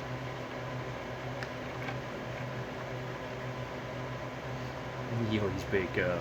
You got my boogies. You want to get your boogies? What were we talking about before? I forget. Oh. Nope, it has dropped out of my mind. God, I really hope it cools off tomorrow, friends. I don't want to miss playing more Subnautica. Okay, we haven't missed more Subnautica. We haven't missed Subnautica yet, but I have been feckin' loving playing through Below Zero. And if I miss out on playing that with you lot, I'm going to be like a sad, overheated potato, you know what I mean? Oh, and I guess to those of you that that are new with us today, so this is River. She is the eldest, and she is the true star. Like, let's be honest. You lot put up with me, but... Yeah, Johnny's sad, overheated pangling noises. We just got our big aquarium tank up and running. I don't want to miss out on seeing what's in there. You know?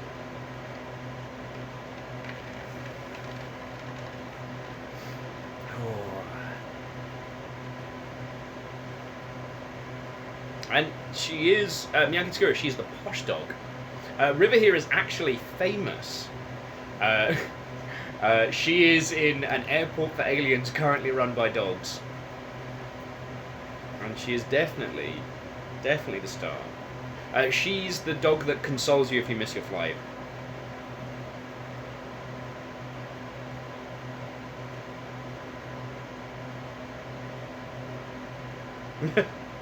Numbers like, you were the star for 2 years before River joined. It's called a warm-up act, my friend. I got the stage ready for her.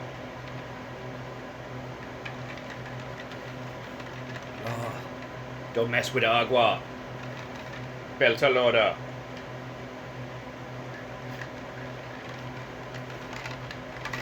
Oh, so let's see, what else has been going on? I'm slowly putting together a plan for the return to Divinity Original Sin 2. And I am very proud of the... No?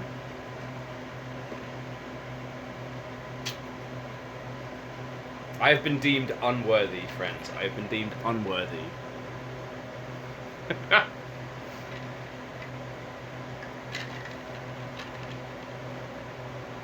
Oh, well, to the someone, settle in, say hello. Usually, well, usually you wouldn't see my bare naked legs because I'm a man of class. But we talk a lot about games industry stuff here and arty indie games and like video games as a whole. Like, I used to work in the games industry, and after making some disastrous professional choices, I ended up doing this.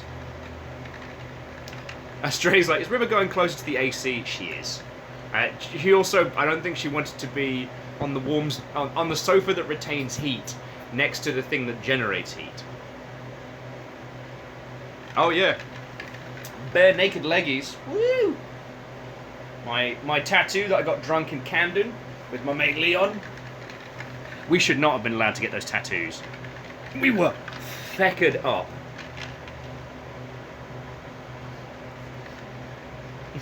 Darth Tuttle, I've tried telling my boss to feck off and die, but doesn't listen to me. Oh yeah, TOS, goodness. And then I got this like 1,000 years ago when I had a day off. So...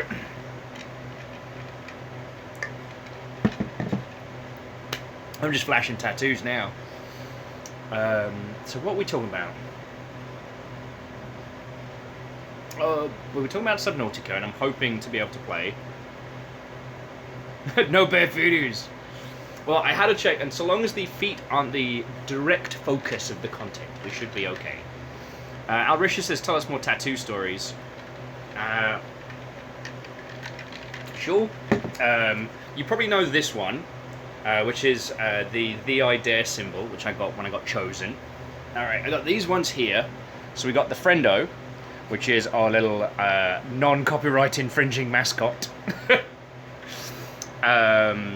This was the first piece of fan art that we ever got drawn by the Artsy Poe. And so usually, if we were from in the studio, you'd be able to see that up in the top right corner. But you get this from me. These are the 3 characters from Rainworld. So these are the 3 slug cats you can play as. So you have the Survivor, the Monk, and the Hunter. And that's just them all in a little cuddle puddle. Longship, and this is some Weebian nonsense that starts on my chest. So... Oh, I guess everything's reversey-pursey, isn't it? Alright. My back's been a tattoo in progress for some time. Hang on, let me I'll flash you me back. Just making sure I haven't killed the stand. There we go. Initially, my back tattoo, God, I started that when I was like 20. So it's been like, God, it's been like 15 years in the making. I used to say, I'm annoyed that it's not finished. Then I reached the Zen conclusion. Every tattoo is finished. You can always add more. You can always change it or evolve in the same way that skin grows and changes. But you know, every choice you make to yourself, you know, that's part of you. Anyway, let me flash you my back. I'm not going to flash you my chest because one, I think I can get away with it on TOS, but it's more like y'all don't need to see that much pasty white flesh. You have done nothing to deserve getting blinded out. Alright.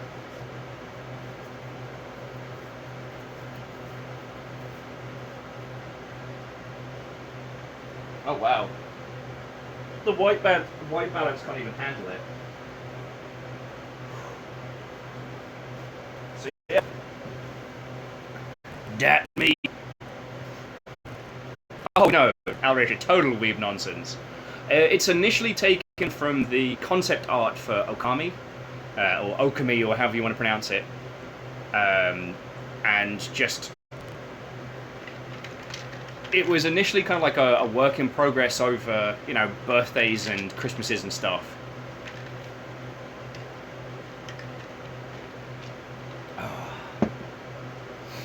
Oh. So yeah, that's my back.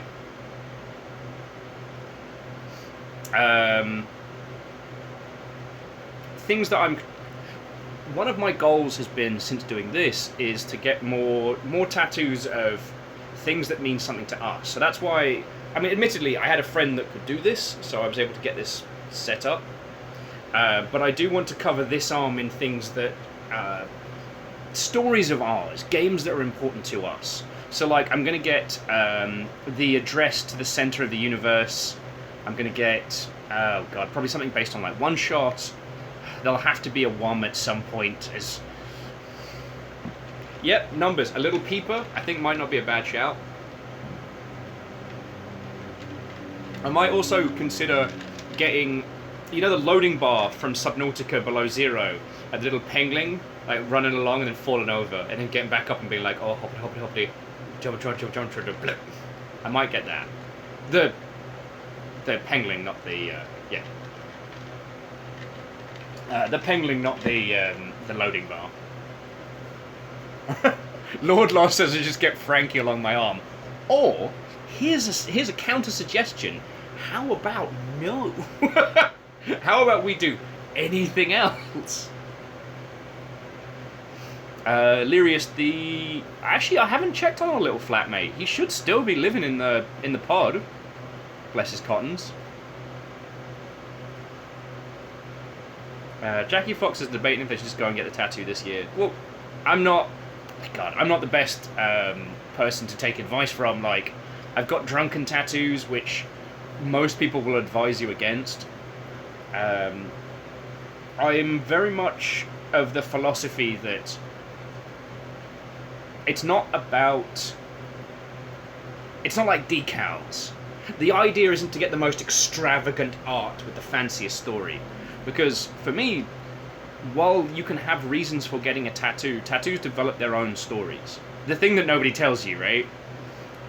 It could be the time and place you are as a person when you get them, or it could be things that happen around it. But tattoos develop their own stories. And, I don't know.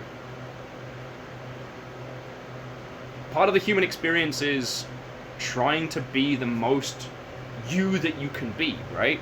Taking command of yourself is part of the process of living, of being, right? I consider tattoos to be part of that. You know, this is our own little meat mech that we're born in, and, you know, whether they're little absent-minded doodles or, you know, or fanciful shadings of art, like, the ink that you choose to put on yourself is in my personal philosophy, a command of oneself. You know, we're all on a quest to be the most us that we can be, and I feel it's a part of that. But I know a lot of people are very, it has to be from a special artist, you know, it has to have 1,000-word backstory and 3 dedicated HBO series before getting it, and so on and so forth.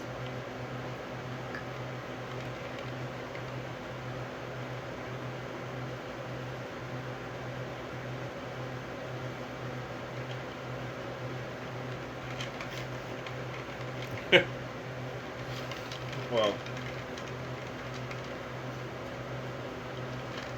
I tell you what, so Jackie, it's not for me to tell you what you should or shouldn't do given, like, housing situations and whatnot, but what I will say is, if you want to talk about it, we got you.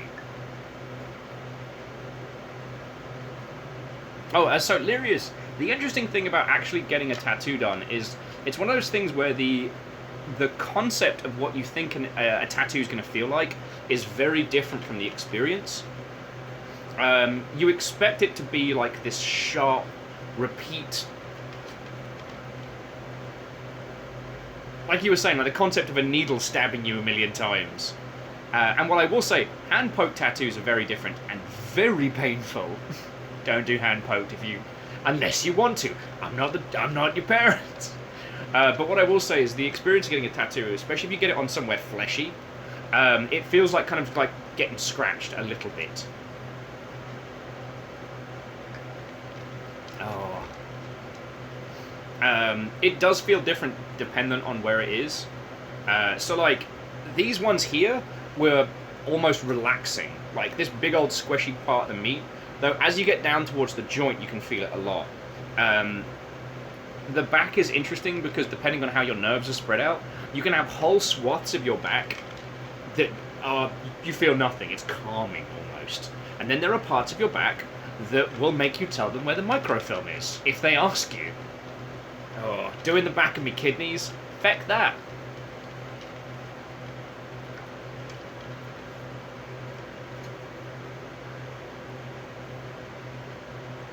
Perio said they had to stop from falling asleep when they had their elbow done.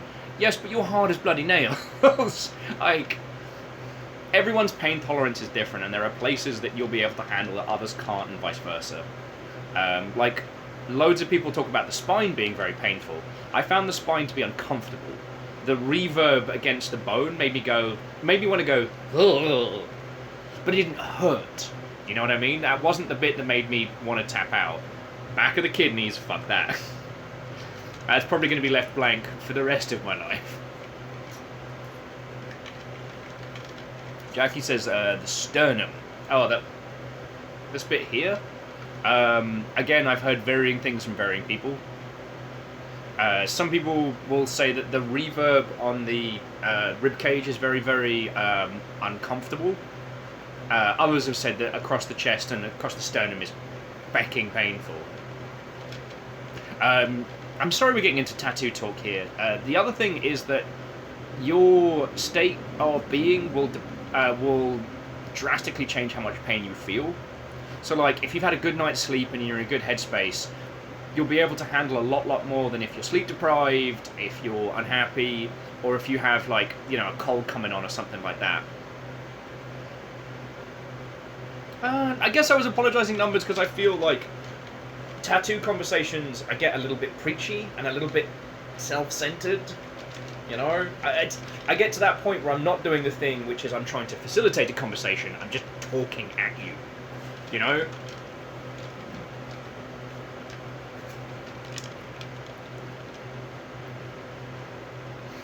Jackie's saying that they're considering the inside of their forearm. Do you mean like here? Because this was real easy going. I didn't really start to feel it until it got up to the tip here. So like, I'm pretty sure that I'm going to be one of those people that joints are going to be out for me. Or I'll get lots of little ones and slowly start filling it up, you know? I couldn't do what Perios did, which is get like a design on the elbow.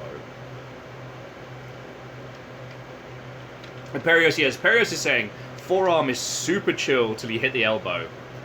That's their thoughts. We call this bit the no-no zone.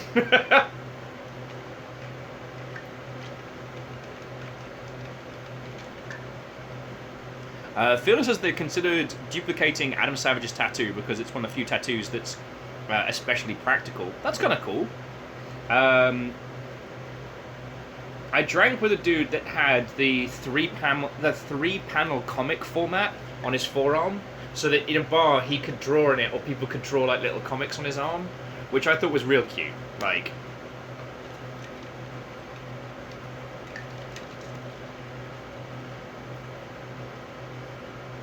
oh, Secretly Robin, I'm sorry you've been having with ZBrush stuff. If you, well, I mean, human maintenance is probably better because I'm on mobile at the moment, so chat's going very quickly. But if you want to vent about it, I'm more than happy to listen. I'm trying to think of like other practical tattoos because you don't want to do measurements. Measurement, because arms, skin grows and changes. Oh, so Adam's gone, his is a ruler, but I mean, I guess for like quick measurements, you definitely wouldn't want to use it for precise. God, let me see.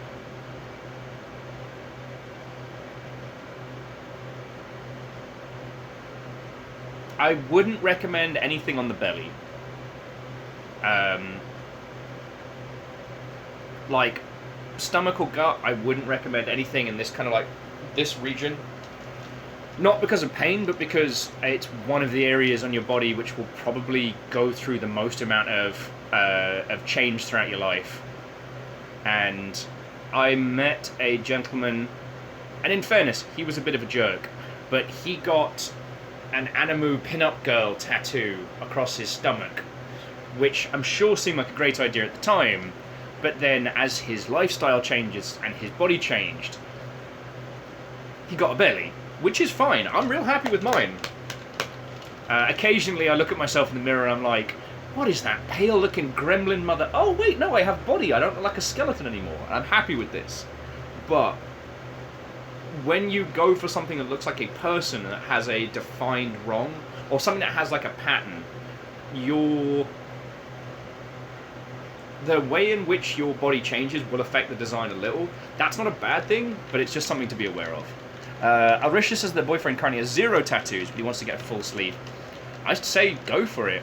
My advice, if you don't mind me giving it, I know unscheduled advice from white guys on the internet is something that everyone looks forward to. My advice would be, if he's going to go for a full sleeve, get him to think about it in pieces rather than in one big maneuver, because that's what I wish I'd done with my back. What I wish I'd done is I'd broken it down into like, so you'd have like the outline, you have this section, this section, this section, rather than thinking about it as one big sweeping piece, so that it can be done in segments and it feels more cohesive. So like, what I plan to do with the arm, right? I plan to just fill this whole arm up with things about the Longship. Games we play, things we get up to, mischief. You know, I am going to get, you know, like a coffee cup from the Hotel Scipio. Jackie's like, just get a giant SpongeBob back piece. Hey, if that'll make you happy, feckin' go for it. You will never be the boring person at the party with a full back tattoo of SpongeBob SquarePants. Because someone will go, who? And then you're set. Caffeine, I could get the God Bottle. Lyrius, I don't know what to get from Control. I didn't expect that to be one of ours.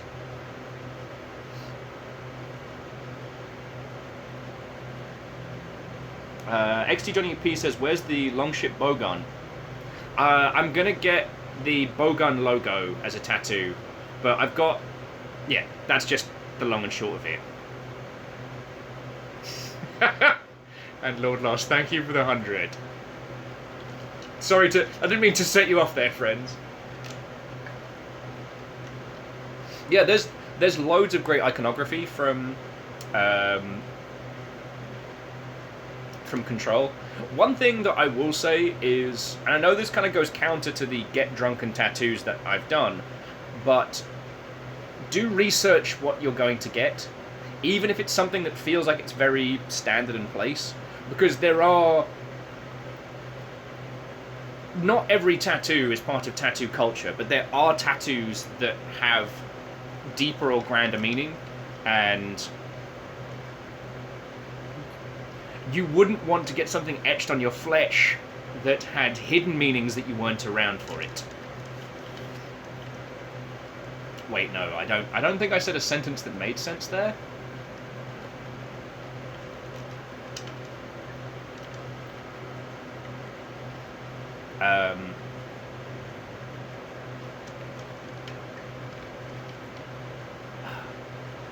It was only a little nonsensical. Okay. I mean, this is all. Aperio says, "Don't get eat dicks just because you live in Seattle." If they paid me. Yeah. So, Bacon Avenger peeps. That's a good way of putting it. Like, don't get a tattoo in a language you don't understand, and even if it's a design you've seen a bunch of times, do research it, because, yeah.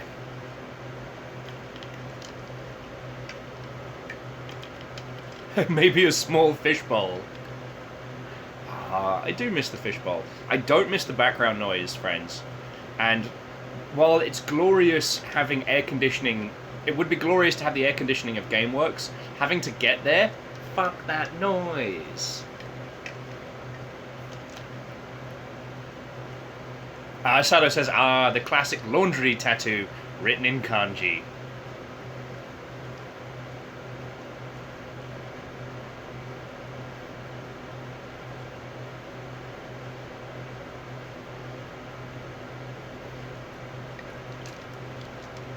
See, that's sad to hear, Squarepeg, but stuff like that does happen. And I'm not trying to dissuade anybody from getting ink. Get ink, you know? It's things like getting an atypical tribal tattoo that might actually be very, very offensive to Maori individuals, you know?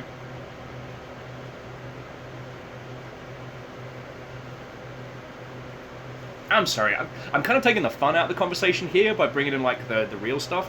Like I said, I've gotten tattoos drunk. I've gotten things based on a whim. Like, it's just... I don't know, I didn't want to finish the tattoos conversation up with me just saying, it's amazing and there's no downsides! Du-du-du-du-du-du.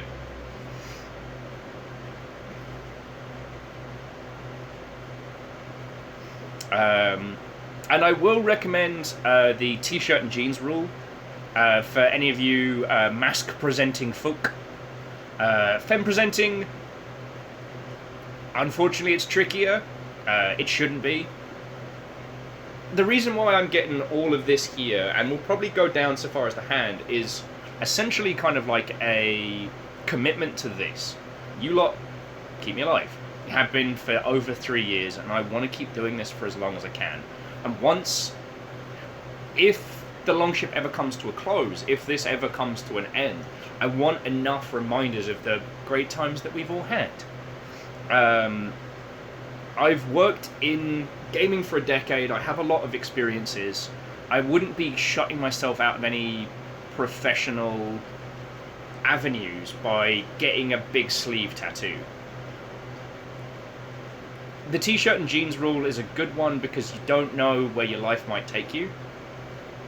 You can always wear a long sleeve shirt, but imagine having to work in a long sleeve shirt on a day like today. So...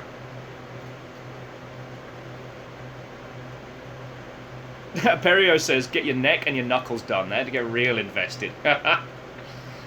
I made a promise a while ago that I wouldn't get any face tattoos. Which, some days I question, but I'm a person to my word.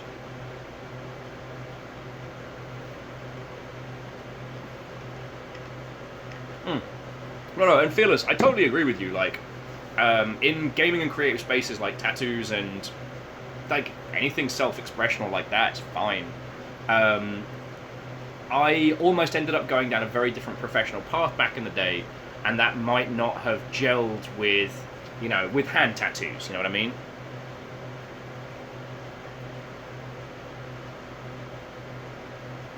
Lyria says that their boss is in that boat. He has to wear long sleeves in Texas because his full sleeve tattoos that he got when he was 25. I mean, that's okay.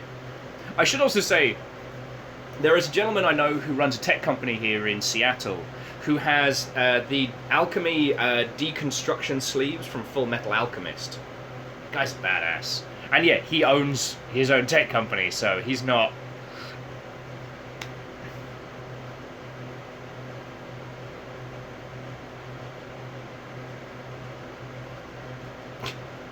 Oh, that's a good point. Aperio says, full disclosure, that they do have breasts on one of their tattoos, and they worked corporate operations level events. That's a good point. You know, I mean, shit, if the goal is to be the most you that you can be, feckin' yo, go for it. It's your body, it's your skin. If you want to get a naked lady tattooed across your arm, feckin' go for it. Want to get a naked dude tattooed across your arm, feckin' go for it.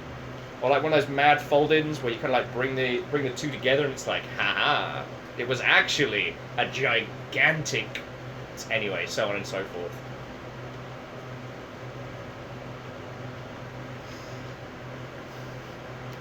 Salem says, so there was a PlayStation Jurassic Park fighting game. Yes. Which annoyed me because I thought I'd finally gotten a copy of the really good platformer that let you play as like a dinosaur or as a bloke. And I'd actually gotten the fighting game and I'm still mad about that.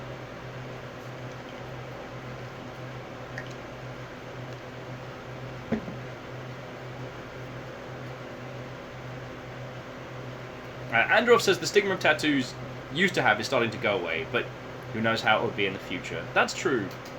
I guess I realised in that conversation I was being overly careful. You know, I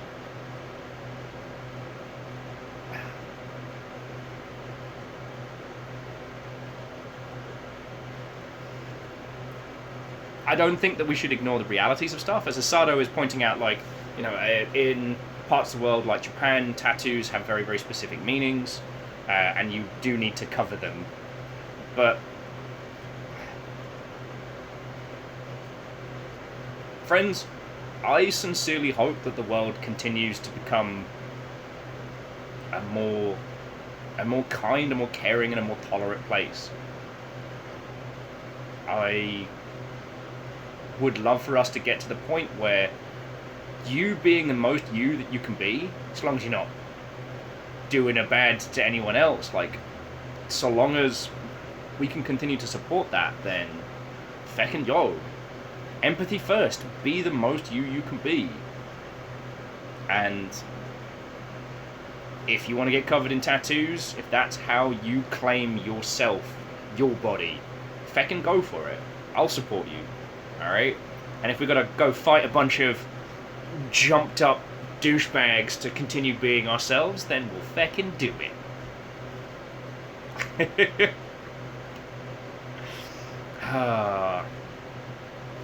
I'll drink to that, friends. Actually, sorry.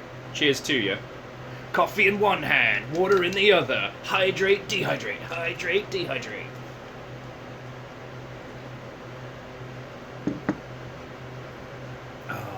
And Stooge makes a very good point that in preparation for the Japanese Olympics, Japanese government has done a ton of PSAs about how tattoos don't mean the same thing in other parts of the world as they do to them, which is feckin' cool.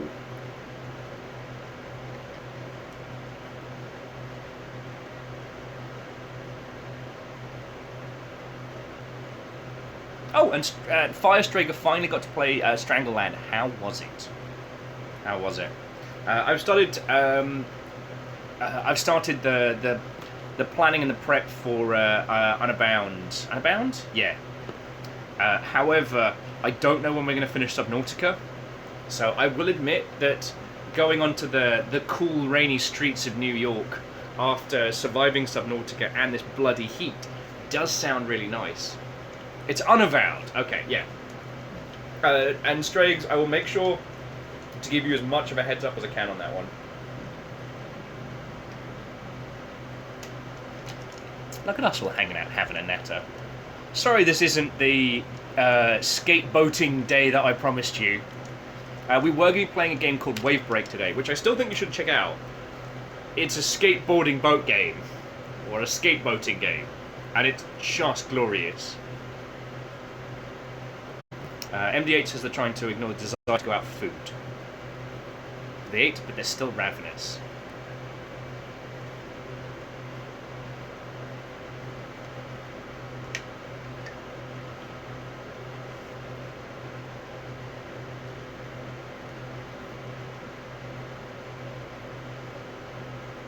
Oh, way cool. Strays. Way cool. Once monies are a little bit better, but I'm thinking I'm finally going to have to bite the bloody bullet and get an Adobe license. It irks me no end, but I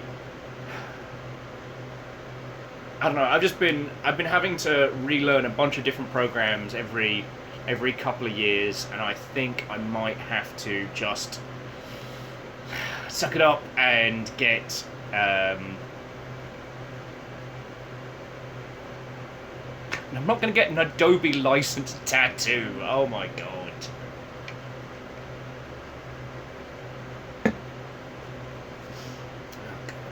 Oh god. Okay.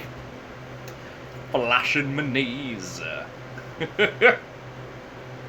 Aperios, it might be my heat. The heat might be my fault. I did threaten the sun. That's not a smart play.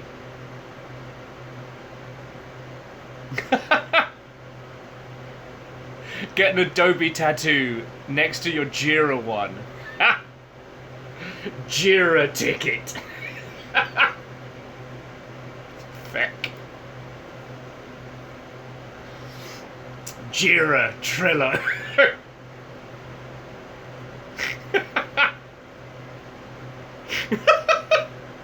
I think I just did J-poster damage.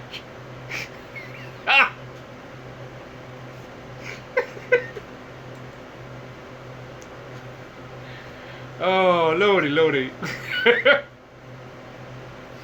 I made myself laugh, friends.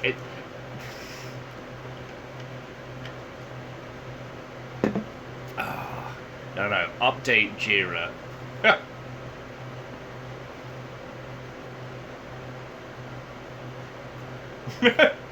Robin might perish from the pure psychic damage of that statement. Everyone's like, if I get kicked out, it was worth it!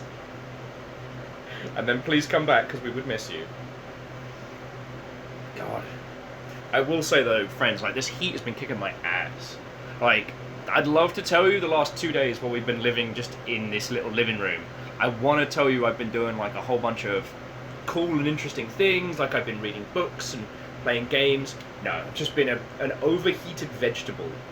We have watched a lot of Doom Patrol, which, like, friends, I'll drop you a small spoiler because I wish someone had told me about this. As a reason as to why you should watch the Doom Patrol TV series. Teleporting genderqueer street called Danny. Best character. Best character.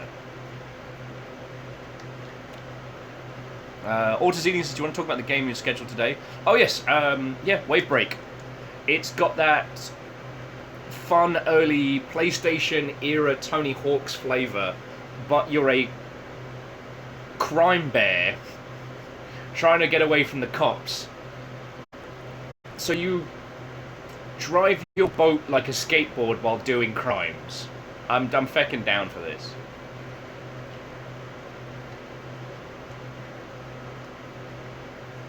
Robin says they've been keeping track of the hours they spend doing art, and our AC broke one day, and on that day I just put X.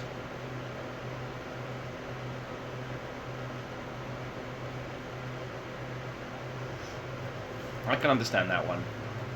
And, like, Stan's still being a jerk. So the schedule is a light plan for the week, you know? MDH, I don't know if there is a mechanic that measures gayness during wave break for your skate boating. But if you want to bring that Rainbow Thunder, you can be gay do crimes. Every crime game is be gay do crimes if you bring the thunder. Especially Payday. Well, Payday 2.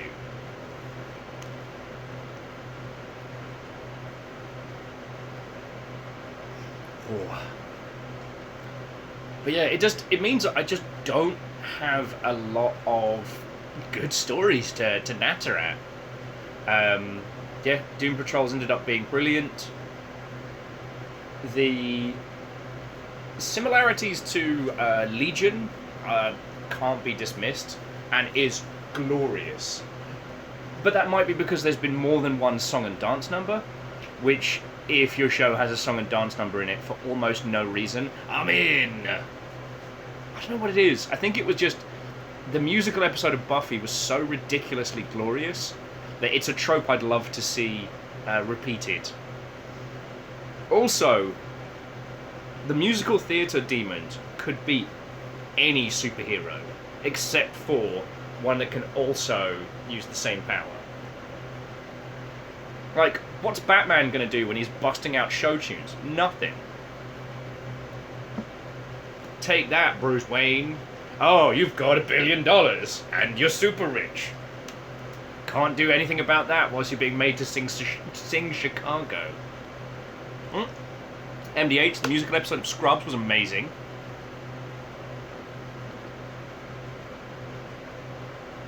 Stooge says, so when is your musical break without reason? Sadly, I lack the talents and abilities to do such a thing. Maybe that's why I'm obsessed with musical episodes and shows, because I can't. All I can do is be like, yay!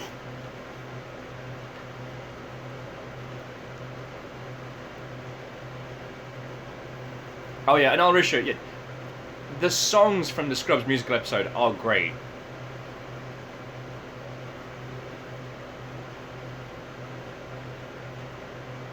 Wait, Aperios, you wouldn't make up something so glorious to me, would you? Because Aperios is saying, have you seen the musical episode of Batman the Brave and the Bold with Neil Patrick Harris?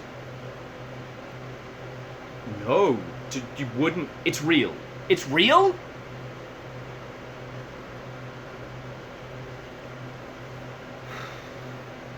Well, I know what I'm doing this evening. I'm tracking that effect down. Oh, and friends, while we're on Mobley, I sadly can't look at any of your links. So if you want to throw it in the Discord, I would be sincerely appreciative. Wait, Batman wins in a musical theatre off with Neil Patrick Harris? Bruce, baby, we gotta talk. Your self-insert's getting weird. MDH, thank you for putting it in the Videodrome. Mayhem and the Music Meister is the name of the episode.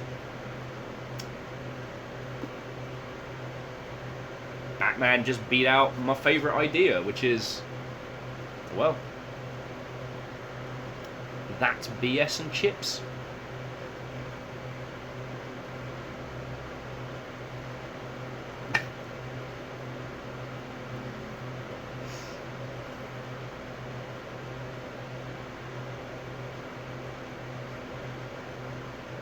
Whoa. Okay, so Numbers is saying also the Music Meister showed up in the live-action Flash series, and the Flash won there. Barry hasn't got a musical bone in his bloody body!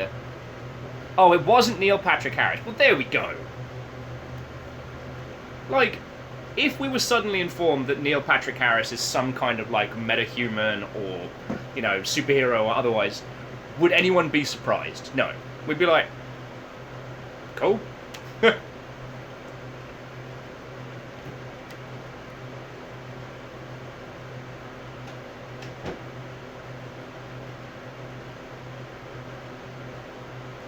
Oh, wait, Aganaki, the Ballad of Barry Allen, are you talking about the... Oh, what's his name? Is it John? Is it John's Big Ego? The same people did the Stress song. Yeah, we got onto musical theatre episodes of TV shows. How is it out there? Not bad. Okay. Just sunny.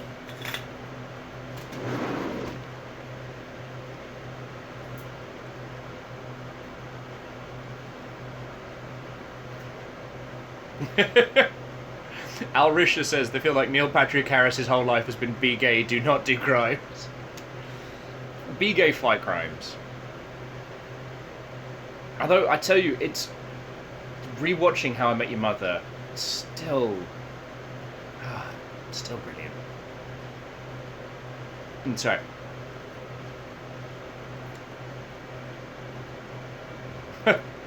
We get on some fun little, albeit very strange, conversation topics.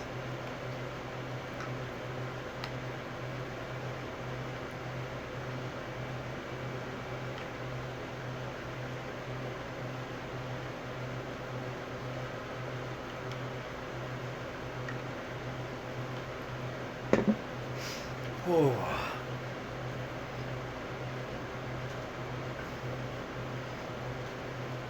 Yeah, like, I gotta level with you friends, like, aside from watching more telly and being a vegetable, like, I don't think I'm gonna be doing a lot today.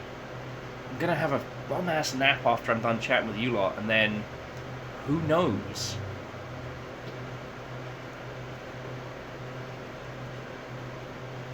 Right.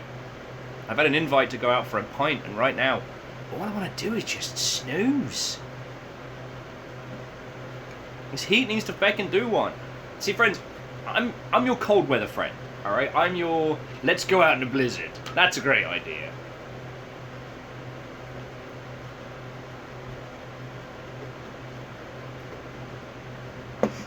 And Lyrius, just because it popped up on phone stuff, well, I guess this is to any of you. If you cast your eyes down into the doobly-doo, there is a P.O. box that you can send stuff and things at. So you do not have to worry. And the thing is, it's not a traditional P.O. box, so it's a UPS mailing address. So you can send stuff from sites, Amazon, what have you. Like, supposedly there's a bunch of stuff waiting, so that's a thing to look forward to tomorrow. Either tomorrow or Wednesday. Sorry, that sounds so self-aggrandizing. Like, oh, I have things coming, don't you know? Sorry, makes me sound like a right wanker. Stooge, no, I don't like receiving sharks. Stop sending sharks. Look, I'll flip this round, alright? Because I have to look at this every bloody morning. So this is River's toy box. You see that? You see that big bastard? I can assure you that shark is a lot bigger than it looks.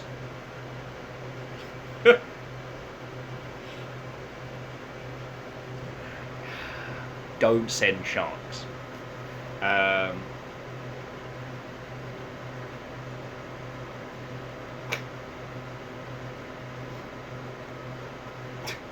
Agananaki, I would not say no to some bat shark repellent. And Asado, I don't know if there's even a bigger variant. Like Obsidipan sent that one, and it was so large that we had to go and pick it up ourselves because it would have cost $70 for them to send the box, and we couldn't get it in the car because we had the dog, so I had to open it on the side of the street. Good times.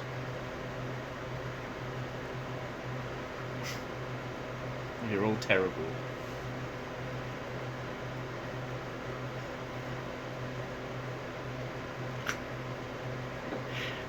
Glorious bunch of terrors.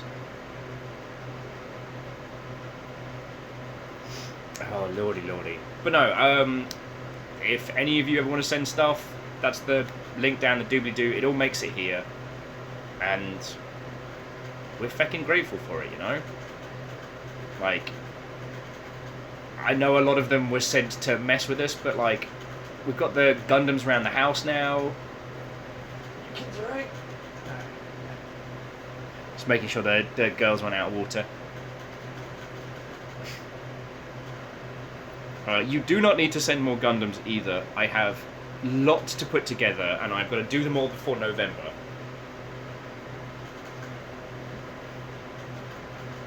Also, I know I do have a wish list thingy. The prices of Gundams have gone up so much on Amazon. I've been using it as a bookmark rather than a place to buy stuff from, because some of the sites that I buy from don't have good wish list features or anything like that. So,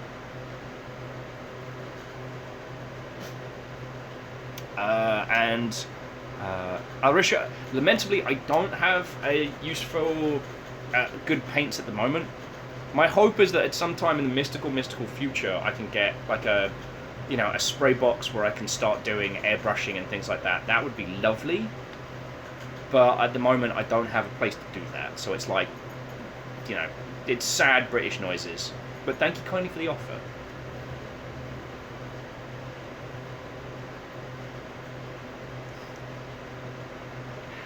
Oh, lordy, lordy. What else is going on? Oh, I'm seriously considering getting back into the YouTubian nonsense once more. Mainly just to kick out the cobwebs. I haven't made videos for the sake of making videos in ages, and I want to start. What I'm also thinking of doing is migrating all the VODs of streams over to a new channel, so that we can kind of have like laughing at Will's nonsense, your job VODs. I think that's it, dear friends. Oh, I might have a cool guest lined up, but I need to email them this afternoon, if it's not too bloody warm. So I tell you what, friends. I'm going to bring our little adventures to a close. I'm going to have some more water, maybe a fucking nap, and just see how I'm doing. I'm so sorry today has been a complete and utter mess. It took far, far more than I wanted to get myself up to speed. But I'm glad we got to hang out. We got to hang out with the little Nuggets, we got to hang out with River. This has been a lovely little afternoon, and you lot were... Even though I said don't throw bits and stuff, feckin' terrors, you did anyway, and I want to say thank you. The downside of doing these little ones is I don't have credits I can roll.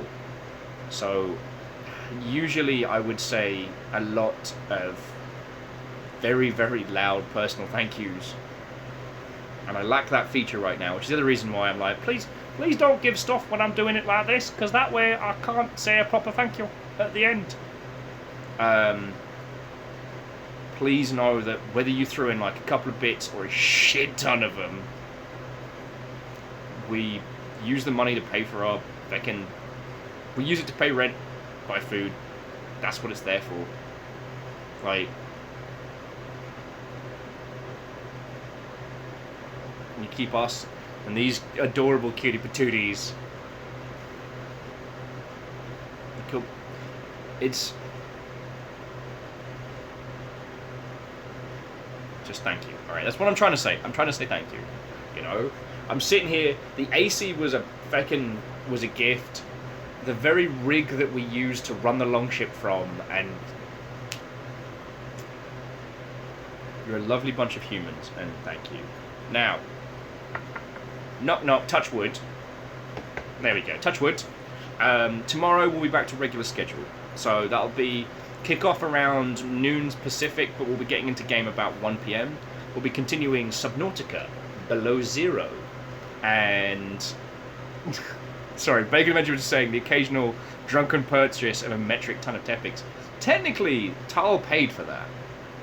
Or at least as it was explained to me. But yeah, Subnautica tomorrow. We're going to be changing up the format for Gundam Hathaway. For those of you that want to do like a little watch party on Thursday evening. So we'll build some Gundams on Thursday, because hopefully, fingers crossed, it'll be much cooler. We'll finish up Mech Horse, and then we'll watch Gundam Hathaway together. Lirius, I am genuinely excited to get back to it.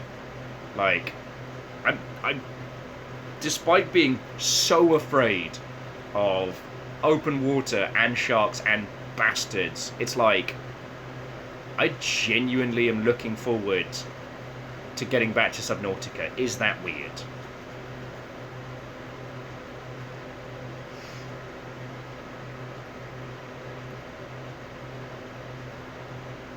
I guess. I will say that we'll be building a ton of bases, so by the time we're done with Subnautica, we are going to have a lot of ridiculousness, and I'm okay with this. Alright, so, friendos, all of you, thank you.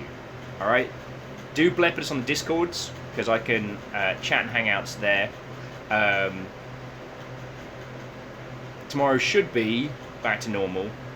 Oh god, you can tell I'm just drained. I'm just gonna have a sleep on my naked knee. Friends, thank you kindly. Stay cool. Have a lovely rest of your evening. Thank you again from me and the Nuggies. I'll see you tomorrow, friends. I'll see you tomorrow.